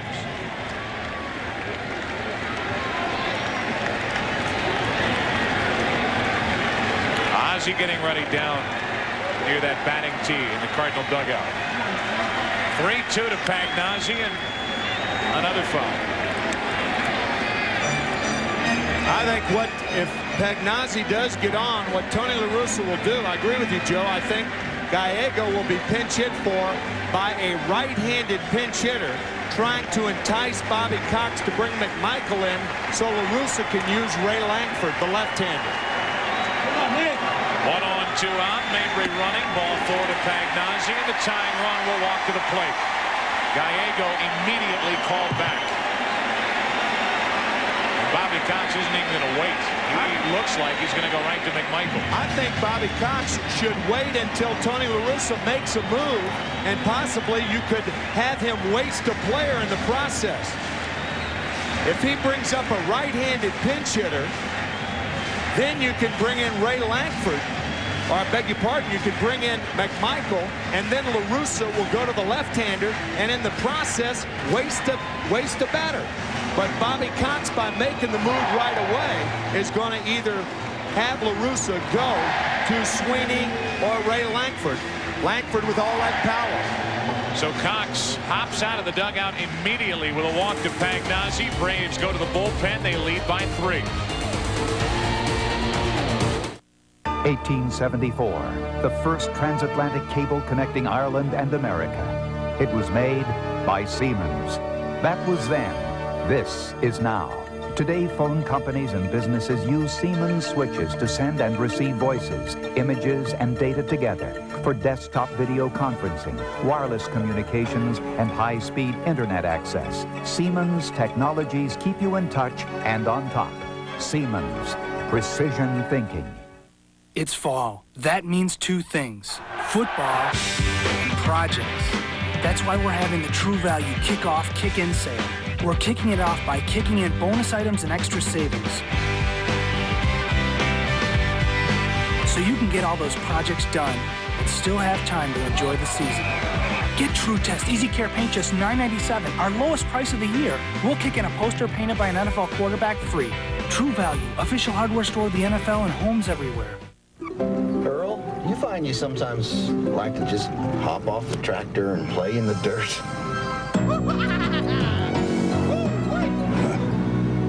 It all started with the Arch Deluxe. Yeah, or pretend I'm a rocket ship high above the earth. Now McDonald's introduces more grown-up sandwiches. Whole chicken breast fillet and fish fillet that are big, sophisticated, and very grown-up. McDonald's new deluxe line. Why should kids have all the fun? I can't believe this has happened to me. I mean, the car tires are gone, and the battery's gone. Everybody goes through bad times. And you can see them change as you calm them down, you explain something to them when maybe they were feeling in a position of powerlessness. Robert, could you call a cab? That's a great feeling. When something happens to somebody else, I want to give that back. Thank you so much. I think that's what this is all about, really. being in good hands is the only place to be. A series of murders unsolved and a shocking ending that's unbelievable. Woo! A brand new X-Files, Friday. Cardinals trying to rally in the bottom of the 7th inning. Let's check on the status of T.J. Matthews. Go down to Steve Lyons. Steve. Thanks, Joe. I'm standing outside the Cardinals locker room right here. I just talked to Gene Gieselman, the head trainer of the Cardinals. He says that T.J. Matthews has a slight problem on the right side of his groin. Too early to tell if they're going to have to put him on the DL. He's day-to-day right now. Joe, back to you. Thank you, Steve. Denny Nagel is gone. 2 on, 2 out. Nagel was fantastic. And now it's McMichael against a rookie, Dimitri Young.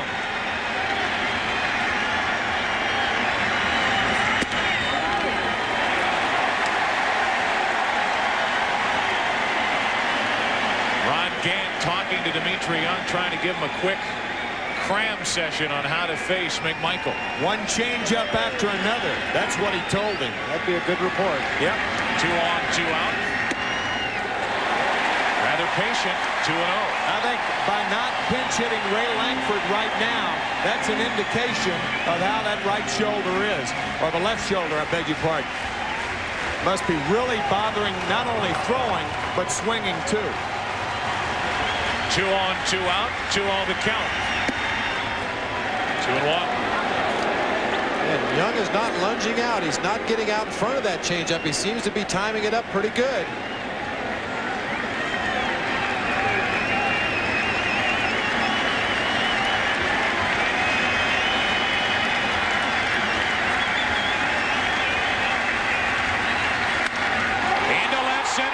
Pretty well hit. Over the head of Klesko. 2 runs are going to score. Young headed for third.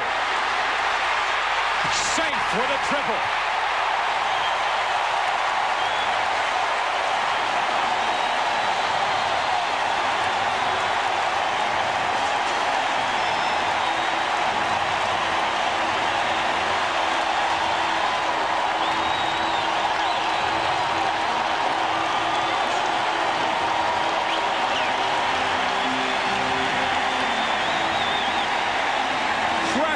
The other way.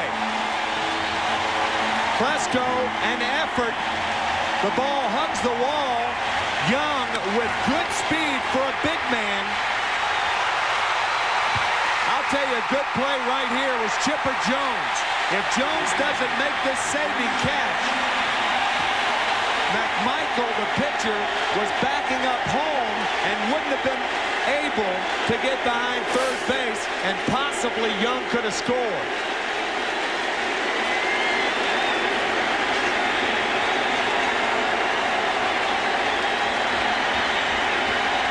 Now Alisea pinch hitting for Bennis.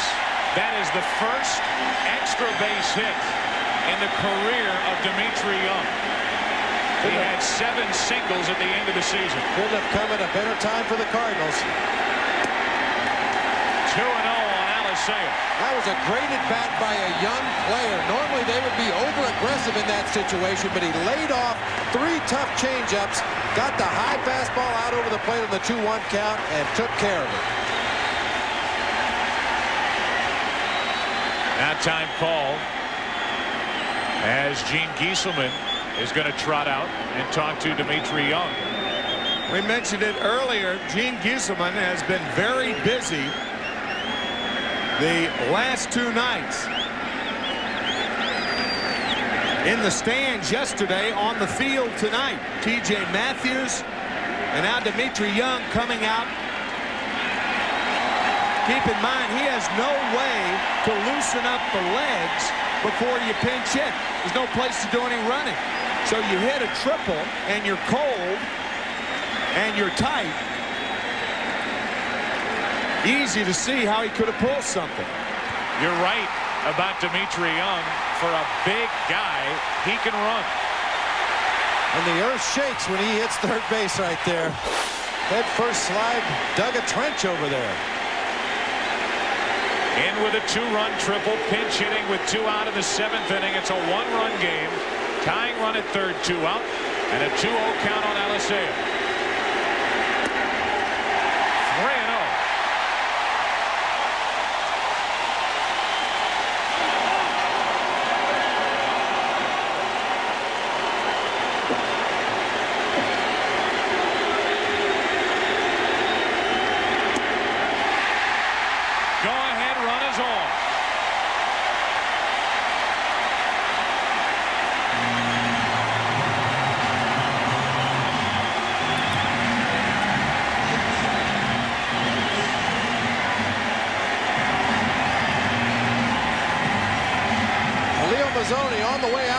on to talk to Greg McMichael. He may be telling him that it looks like these Cardinal hitters have a real good beat on that changeup. They know the scouting report on Greg McMichael. They've seen him in this series already. They've seen him during the regular season. He may be reminding him, don't forget your fastball. Avery, the lefty, Bilecki, the right-hander, getting ready. Now, earlier on the Dimitri Young triple, we talked about another changeup from McMichael. Clayton, a swing very similar to the one before, but this time hits it into fair territory. Uses that speed we've been talking about all night to beat it out. That's what makes a guy like Clayton doubly dangerous with 2 outs and a runner on third. He can get the infield hit too, and he did. Now McGee. He was anxious. Strike one. High fives for Dimitri Young, who delivered with 2 out. His first big league extra base hit to make it a 1-run game, and he scores the tying run on the infield hit by Clayton. 2 on, 2 out. And strike 2 on McGee.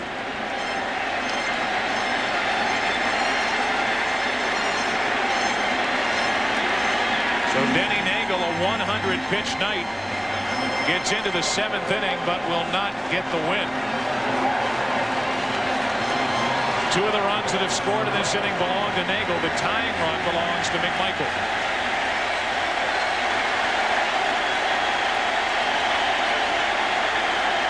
Oh, 2 on McGee.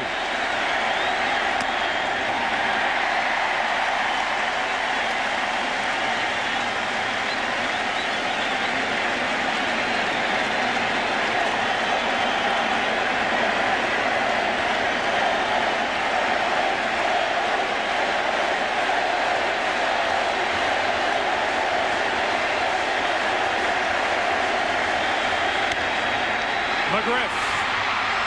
The race to the bag is won by McMichael, and the inning is over, but not before a 2-out rally scores 3. The rookie comes through. We're tied after 7. A 3-run 7th inning for St. Louis is tied it 3-3 after 7. You rarely see McGee react emotionally, but just nipped at the wire by McMichael. Well, that's about the extent of it, too. By the time he gets back to the dugout, he will realize that his team has come back to tie this game. Got a chance to win. Tied it on an infield hit. McMichael gives up the lead, and now the Cardinals hand it over to Rick Honeycutt. What a postseason Rick Honeycutt has had. Unbelievable. What he did in the division series against San Diego. He helped set up the save yesterday for Dennis Eckersley. It's been quite a 1-2 punch between the two 42-year-olds, Honeycutt and Eckersley, in the postseason. This, to me, as you see Luis Alicea staying in the game and obviously continuing to hit 9, this to me is remarkable when you consider in this century there have been 2 players, 2 National League players, to be acquired in mid-season who have won 14 or more games. 2 pitchers who have been acquired in midseason that have won 14 or more games. One was the starter tonight for the Braves, Denny Nagel. The other is the pitcher now, Rick Honeycutt, obtained by the Los Angeles Dodgers in 1983 after going 14-7 for the Texas Rangers. Acquired for Dave Stewart. Yeah, right. Who has been a big role player in this series with the emotional messages he sent to Todd Stottlemyre. Yeah, 2 in this century, and both of them are in this game. Eckersley getting ready here in the 8th inning. Part of the order for Atlanta. The right guys coming up for the Braves. Chipper Jones, Fred McGriff, Ryan Klesko. That is the reason Honeycutt is in the game. Turn Jones around, make him bat right-handed. And have Honeycutt deal with McGriff and Klesko, the 2 lefties. Leading off the 8th inning, a ball from Honeycutt. Jones, a couple of hits this evening. Yesterday, 1 out of 4.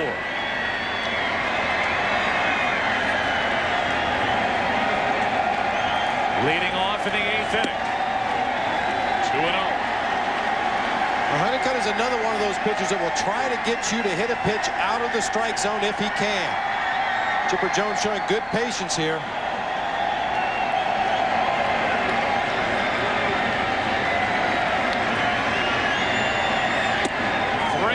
I think one of the reasons that Rick Honeycutt is wild to Chipper Jones, he doesn't face that many right-handed batters.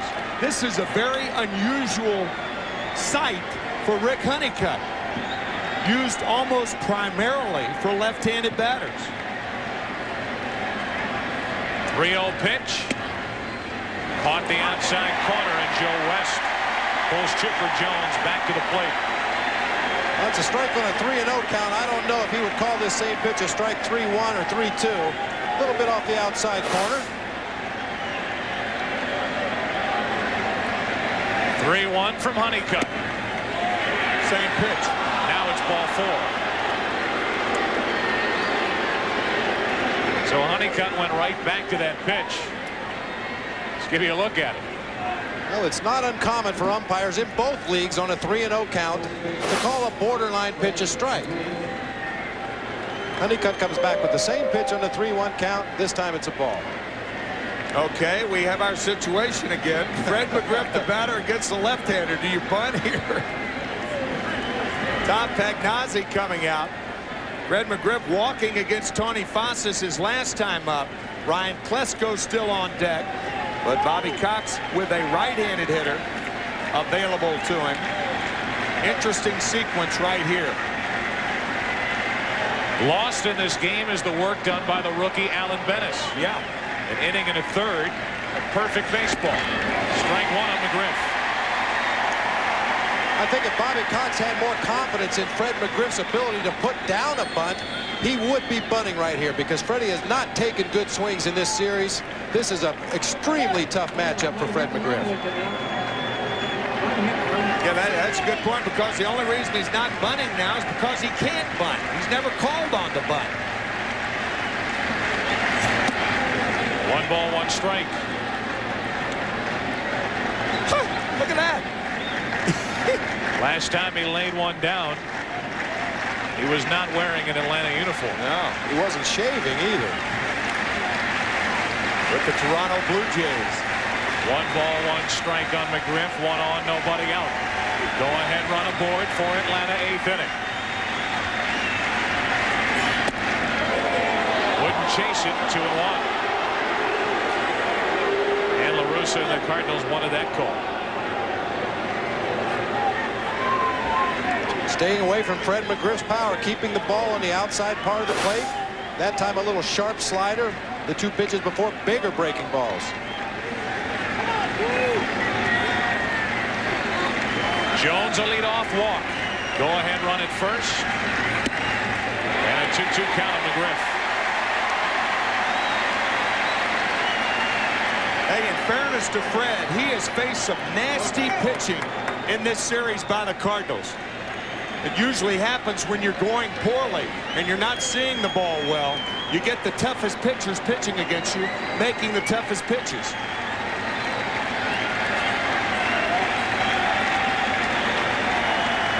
Two. Just stays alive.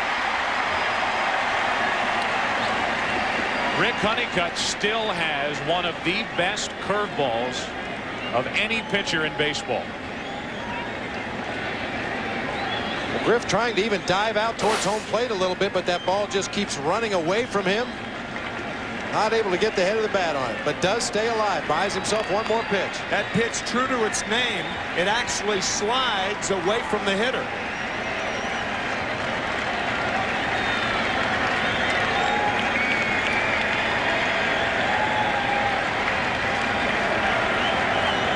Honeycutt was behind McGriff 2-1. It's now 2-2.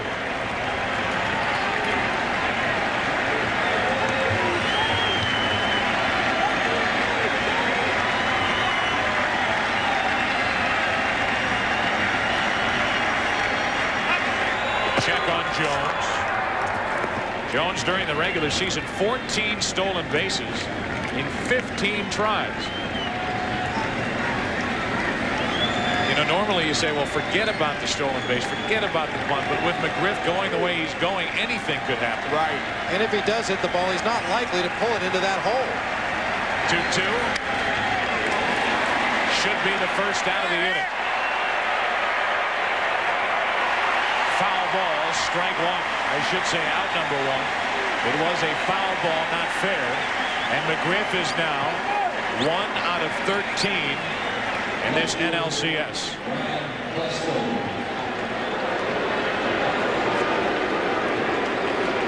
Slider time. There's one slider away, a big breaking one, another big breaking slider just off the plate. A little sharper slider that time. Hard one in, hard one away. Finishes him up with a soft one. Freddie gets under it, pops it up to the left side. Varying speeds on that breaking ball. A walk, a foul out. And here's Klesko, 1 on, 1 out. Another pop-up. Mabry wants it. Will deal with a mound. 2 out. Say what you want, but Tony La Russa has had the matchups for the last 3 ball games that he has wanted. Left-handers, that's going to be all for Honeycutt. I feel reasonably sure. No way he's going to pitch to Javier Lopez. But La Russa has just been brilliant matching up the left-handers against the Atlanta Braves. And Tim, he'll tell you he likes the way his pitching staff, and in particular his bullpen, matches up with Atlanta. Yep. They have 3 left-handers they can go to when you add Danny Jackson to it. We've seen right 2 of them tonight. They go to Eck. The right-hander in. Honeycutt out. What a postseason for Honeycutt. We're in the 8th. We're tied at 3.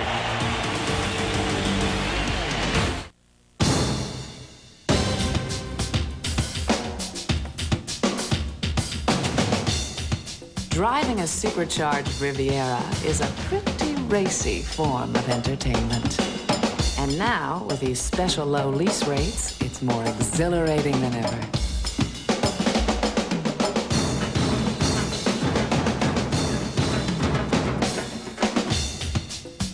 Riviera by Buick. Can't believe he broke it at the company picnic. Incredible. Our employee health plan covers him, right? Not deductibles or co-payments. So he has to lay out his own money. Your health plan can work better with Aflac. Supplemental insurance from Aflac helps cover the unexpected costs of recovery so you can give your employees the protection they need and deserve. Any ideas? Yeah, Aflac. Aflac, insuring over 40 million people worldwide. Good morning. This is your wake-up call. And this is the new Norelco Reflex Action Razor. A great shave with less irritation than blades. Our doctor set us straight about the importance of good nutrition every day. He said, why wait to see if something goes wrong before doing something right? He recommended Centrum to get the vitamins and minerals we miss when we don't eat right. Centrum, more complete from A to Z. What kind of work do you do, Frank? Well, I do some consulting. The killer's going to be hard to catch. You can't ask me to pretend that I don't know what you do. What happened? Bruno! The 1,000 years is over! What does the group think? That you're the right man for this. Say, Frank, you couldn't have picked a nicer place to come back to.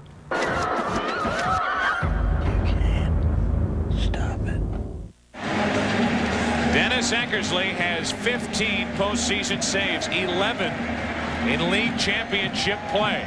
He got number 11 yesterday afternoon. He rolled in after Honeycutt rolled out.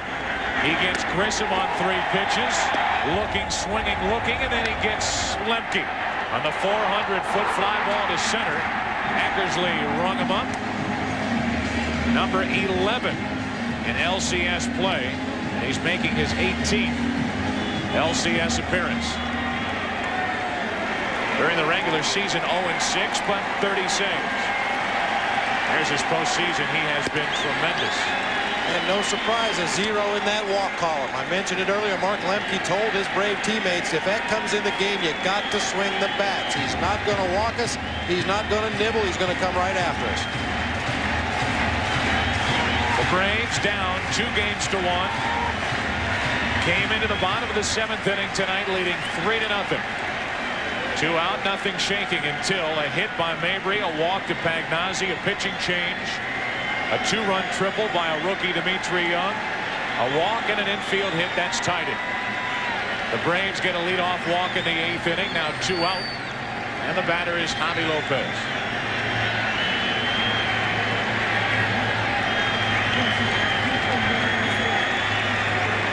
What Tony La Russa does is he plays a 9-inning game.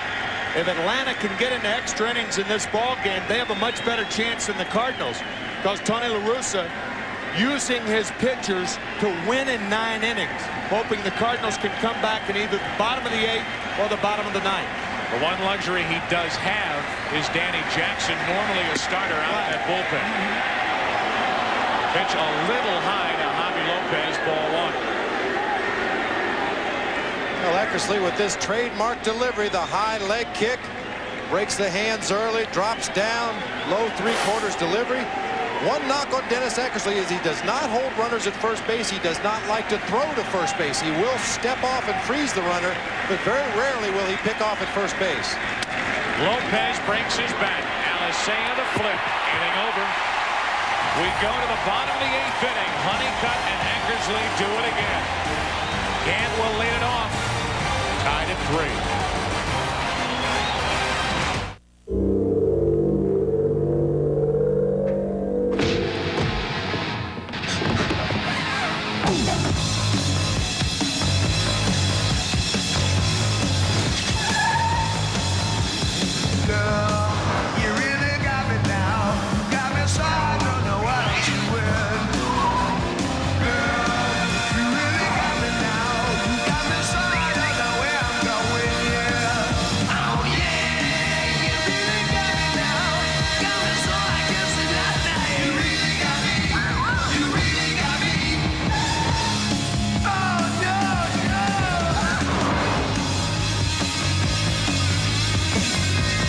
There's a scholars team I practice with. Each one is out to prove that they can hit the Ryan Express.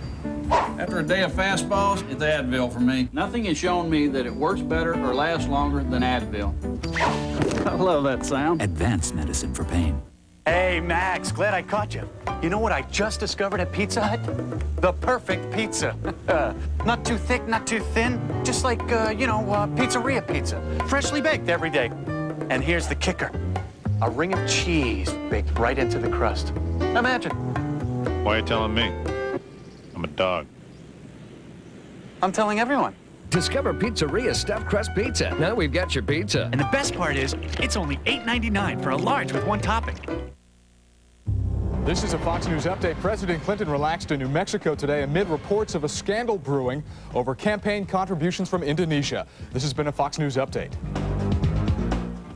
Fox Sports coverage of Major League Baseball's National League Championship Series is brought to you by Nissan, who reminds you that life is a journey. Enjoy the ride. By Advil, advanced medicine for pain. By Gillette Sensor Excel and the Gillette Series. Gillette, the best a man can get. And by Pizza Hut. Now we've got your pizza. Fans packed into Busch Stadium, over 56,000. We wait for the bottom of the 8th inning, tied 3-3. A win tonight, the Cardinals have a chance to clinch this NLCS tomorrow night. We will have Game 5 for you right here on Fox, beginning at 7 o'clock. Right now, it's Game 4. And all you want, Ron Gant leads it off, then Jordan, then Gaetti against McMichael. Well, Gant was the guy in the dugout that gave Dimitri Young the scouting report. Let's see if he can follow his own advice. I think I saw Dimitri Young giving him a scouting report before he headed out. Ball 1 from McMichael. You talked about it yesterday, Bob. You can almost go up against McMichael looking for the changeup. It's something a hitter would normally never do, but a guy that throws it as often as McMichael does, it's probably the smart thing to do. 1 ball, 1 strike.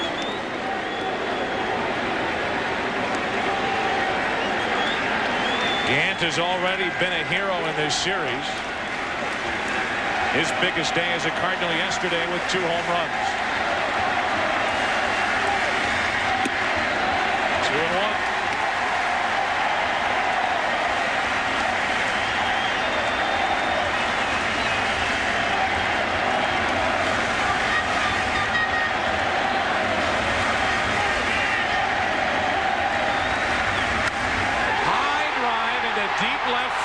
Gant got under it, and it falls short at the track, 1 out.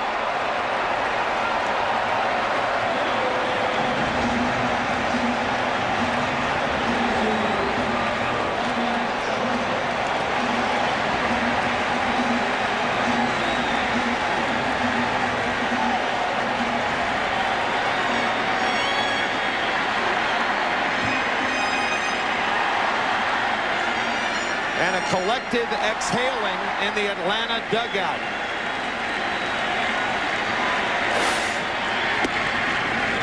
Premature cheering in the Cardinal dugout. Strike 1 on Jordan. Perhaps if they had the exhale from the Cardinals dugout, they could have blown that ball on out of here. As it is, it's the first down here in the bottom of the 8th. Now Jordan, who is struggling to get back on track, only 3 out of 15 in this NLCS after a wonderful division series against San Diego.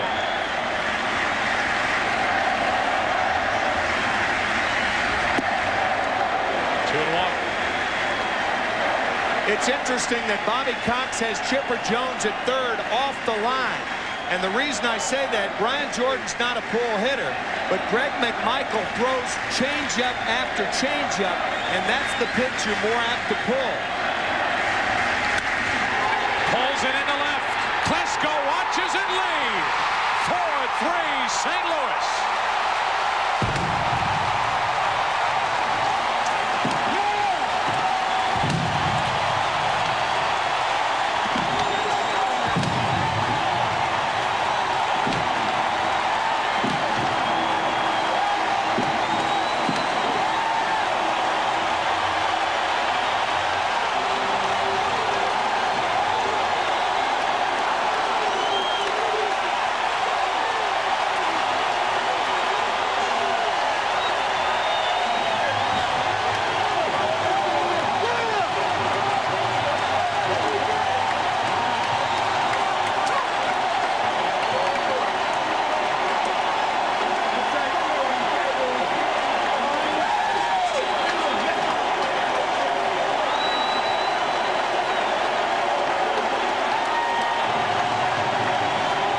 Pitching change, McMichael out.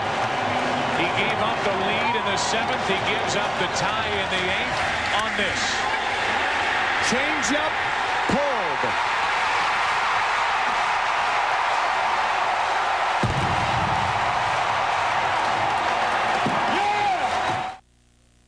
In the game of politics, choosing a candidate can be a difficult move. That's because candidates make lots of promises. Promises, promises, promises. So, who will you choose? Her. Good choice, because she has an ice-cold Miller Lite, which makes only one promise: great taste. Join the party. Choose Miller Lite. Life is good. And when you vote, life is really good. This is for my grandfather, who always said I'd make the family proud. For my mom, who never let me out the door without my homework. For my dad, who worked the night shift to make our lives better. Flight 3 Alpha. Spotty. For myself.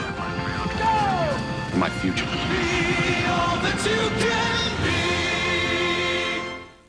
Enterprise rent a car for my trip? Looks expensive. It's not expensive, Mom. They pick us up? Sounds expensive. Pickup's free, Mom. Well, if it's not expensive, why didn't I get a convertible? Pick Enterprise. We'll pick you up.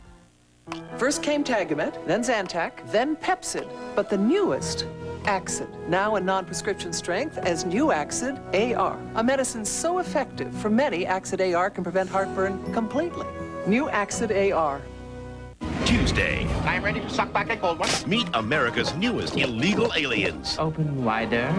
Dan Aykroyd, Jason Alexander, John Lovitz, Adam Sandler, Chris Farley, Sinbad, Michael Richards, and Jane Curtin star in Coneheads. Tuesday at 8, 7 Central on Fox. Witness the most incredible disasters caught on tape in the special everyone will be talking about. When Disasters Strike, Monday, October 21st. Right now, Brian Jordan in St. Louis is as popular as Michael Jordan in Chicago because of this.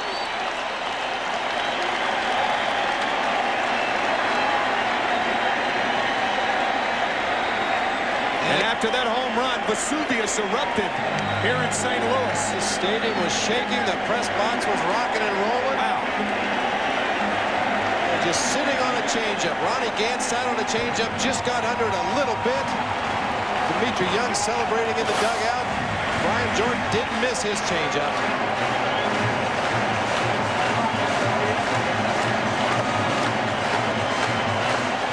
McMichael gave up the lead in the 7th inning on the 2-run triple by Dimitri Young. The infield hit by Clayton now gives up the tie on the home run by Jordan. 1 out, nobody on. Gaetti, strike 1, as Wohlers has come in to try to shut this thing down right here and now. Number 4 in the league with his 39 saves.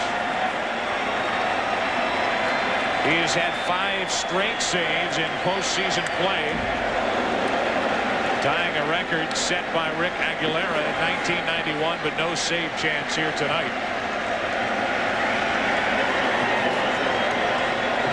You can really highlight 2 rookies. Dimitri Young with a big pinch hit 2-run triple, and Alan Bennis, who closed out that 2-run 6th inning, taking over for Matthews. 97 miles per hour out of the hand of Wohlers for strike 2.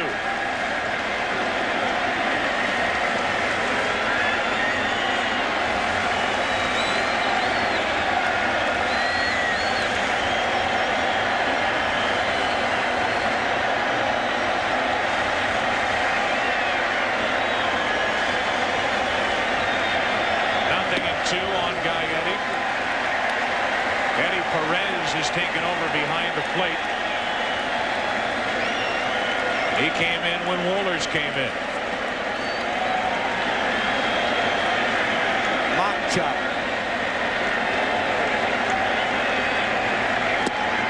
Gaetti went 2 out. Tell you, not only had the Cardinals scored in this inning, but they have scored as Gaetti goes after the splitter out of the strike zone. First strikeout for Wohlers. The Cardinals have scored with the ability to still leave Dennis Eckersley in the game. Conceivably, with Eckersley coming up 6th in this inning, the Cardinals could have loaded the bases and had a pinch hitter for Eckersley, and then had to go to another pitcher in the 9th inning. They've already used 6 pitchers on the evening. So not only have they taken the lead, but again, they've taken the lead on their terms. Mabry, one of the biggest hits of the night. Eckersley getting ready for the 9th inning. Mabry had the 2-out hit. It led to the 3-run rally in the 7th inning. A hit, a walk, a triple, a walk, an infield hit. Now here in the 8th inning, the go-ahead home run by Brian Jordan. His 2nd home run of the postseason.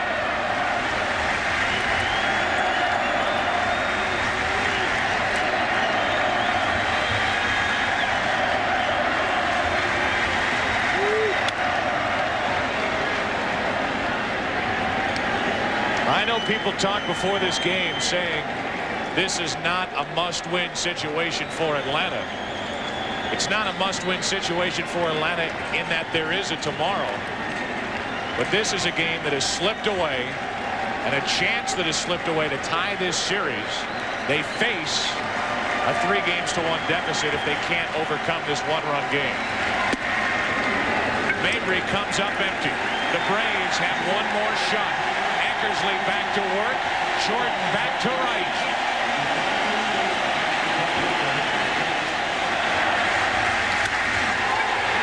For 3, St. Louis.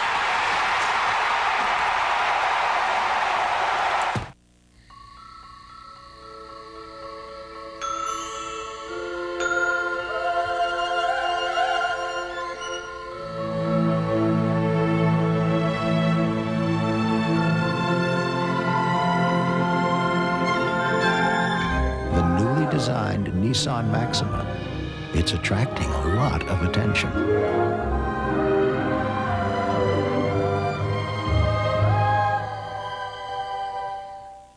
I'm Margot. I create new cereals at Post. Like Banana Nut Crunch. I love fresh-baked banana nut bread. Great grains. I worked on this recipe for 2 years. Look at these gorgeous pecans. Blueberry Morning. These are not fake blueberries. Not in my cereal. I can't tell you how proud I am of these cereals. But here at Post, none of us ever thought they should be luxury items. So we lowered the prices on these cereals, too. Write me. Tell me how you like them. I really do read your letters. Dave, darling, I saw your grilled chicken sandwich commercial the other day and you looked fabulous. Anyway, I had to try one. Honey, it was delicious. The whole breast filet is bigger, plumper, and juicier than ever. And they made it fresh right when I ordered it. Dave, just between us, it was so good I had to. Don't tell. Love and kisses, Iman. You know Iman? When you got it, you got it. Try Wendy's new plumper, juicier grilled chicken sandwich. I love sports. Come on, baby. Well, that's why we got Prime Star. Come on. Some might even say I'm a sports maniac. No. See, Prime Star's got more sports than even I can watch in digital picture and sound. Yeah! Prime Star's the best deal on satellite TV. There is no equipment to buy. And it all starts at about $1 a day. I might be a maniac, but I am not crazy. For the best value in satellite TV, call 1-800-PRIME-STAR or visit your local Radio Shack.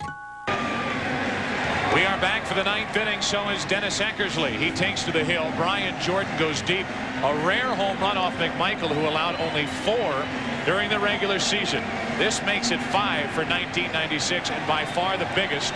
The Cardinals have a 4-3 lead, 9th inning.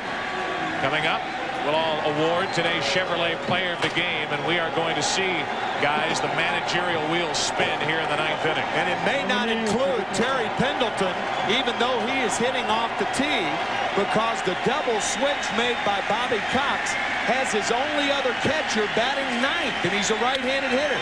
Into center field, falling in a hurry, and a leadoff base hit for Dye. He's trying for 2. And makes it. What a play by the rookie Jermaine Dye. And the tying run is in scoring position.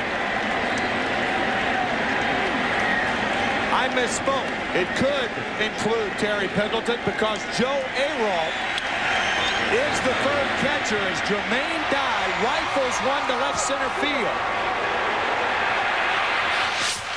And makes it. Really wasn't even close. What a terrific play by the rookie Jermaine Dye. Very aggressive base running, and he made it.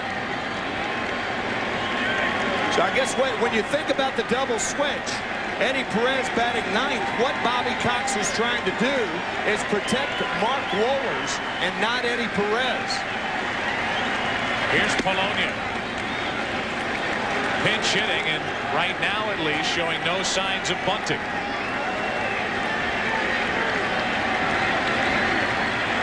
Terry Pendleton on deck. Tying run at second, nobody out, and a 2-0 count on Polonia.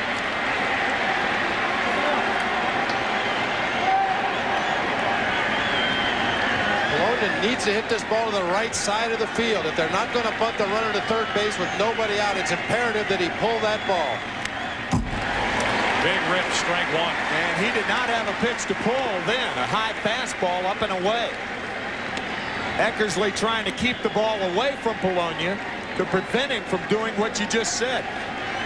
All 3 pitches have been outside and either missed or Polonia fouled that back 2-1. Polonia batting for Blauser. Pops it up. So they don't have him bunt. He doesn't advance the runner. And Dye is at second with 1 out. The thing is, Luis Polonia is a good bunter. You don't normally tie on the road or bunt to tie on the road, but remember, if Atlanta goes into extra innings, they would have the advantage because of a depleted St. Louis staff. Now Pendleton. You've got Pendleton now. Grissom on deck.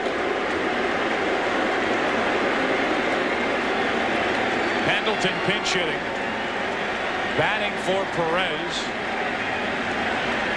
Grissom will be next.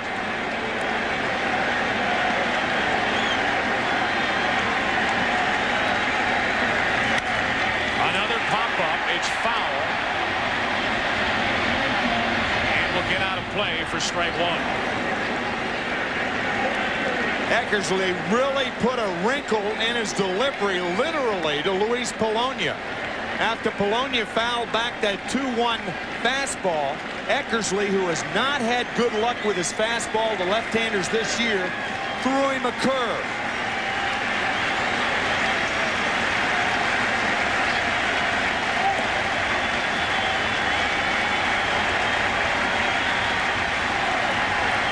Pendleton has seen Eckersley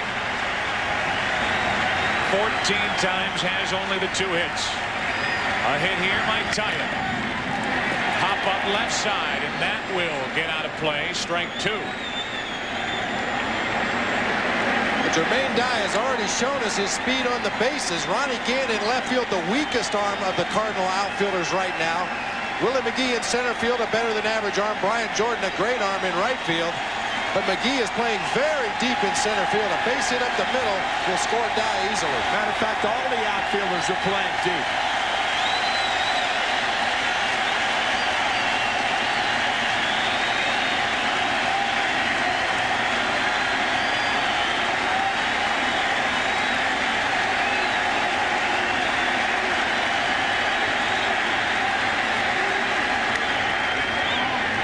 He went right. He went left. He goes straight behind him. All 3 out of play, and the count stays 0-2. Airborne. Pendleton up there flailing away and been under the first 3 pitches from Eckersley. Now what that tells you is Eckersley has that little hop on the end. You try to hit it squarely, and you just get a little bit under those pitches.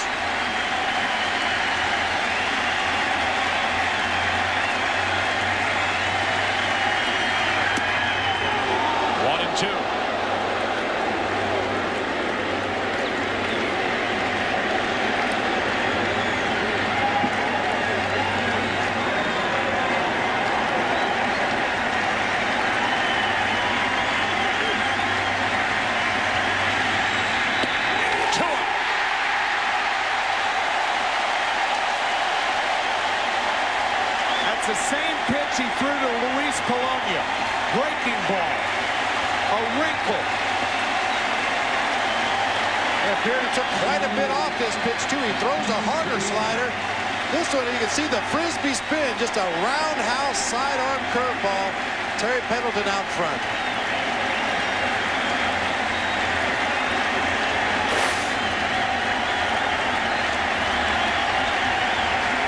It's up to Grissom.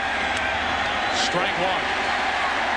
Dennis Eckersley this season had left-handers hit .296 against him. And he's come up with 2 big outs against left-handed hitters, Polonia and Pendleton. Striking Marquise Grissom out on 3 pitches last night.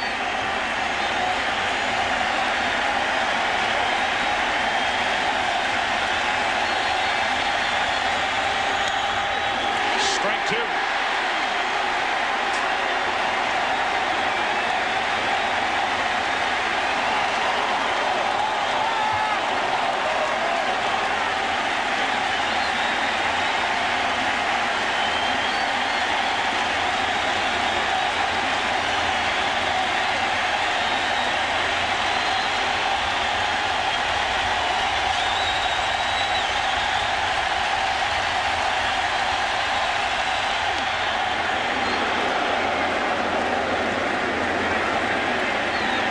Yesterday, he split the corner 0-2, trying to do it again.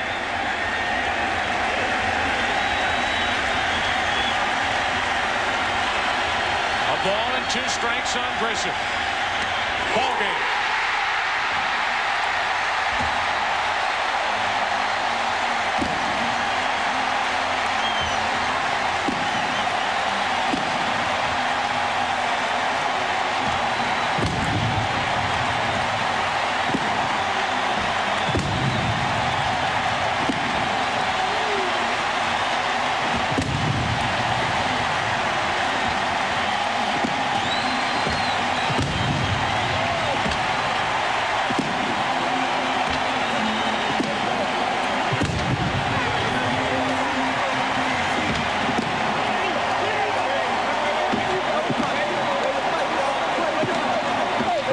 September showed the Atlanta Braves had feet of clay.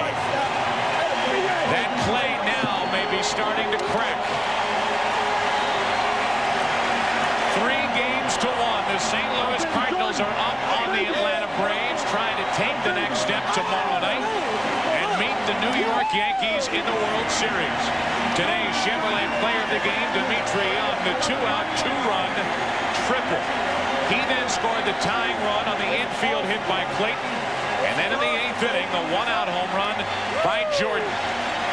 Dimitri Young is our Chevrolet player of the game with a triple into left center field. From all of us up in the booth, we send it down to Steve Lyons, who's with the other hero, Brian Jordan. All right, we got Brian Jordan down here. Brian, I got on you yesterday because you wouldn't give Ronnie Gann a chance to come out.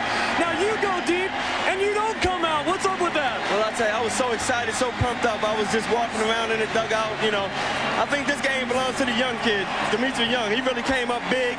You know, his first at bat in the postseason, and it was a big one. Now, you're 3, 4, 5 hitters are the guys that did the damage. Guy Eddie in game 2, Gant yesterday, and you're doing to them what they've done all year. Huge 2-out hits. Well, I tell you, it's a lot of fun. I mean, this whole team has been coming up big in the second half, and we're just continuing to work hard, and it's paying off. All right, get in there and enjoy it, man. Good job. All right, let's go over to Chip Carey. Chip.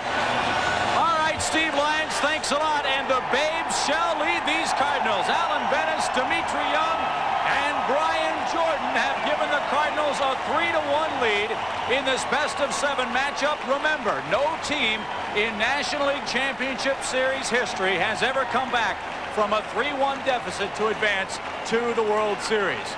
Tomorrow night, the Cardinals have a chance to advance to the World Series for the first time since 1987. And, of course, we will have it for you here on Fox, the pitching matchup, John Smoltz against Todd Stottlemyre. We're on the air 7 o'clock Eastern Time, 6 o'clock local time. A great ball game again tonight in St. Louis. The Cardinals win 4-3, the final score. For our entire crew, this is Chip Carey. Thanks for joining us. We'll see you tomorrow night from Busch Stadium. So long, everybody.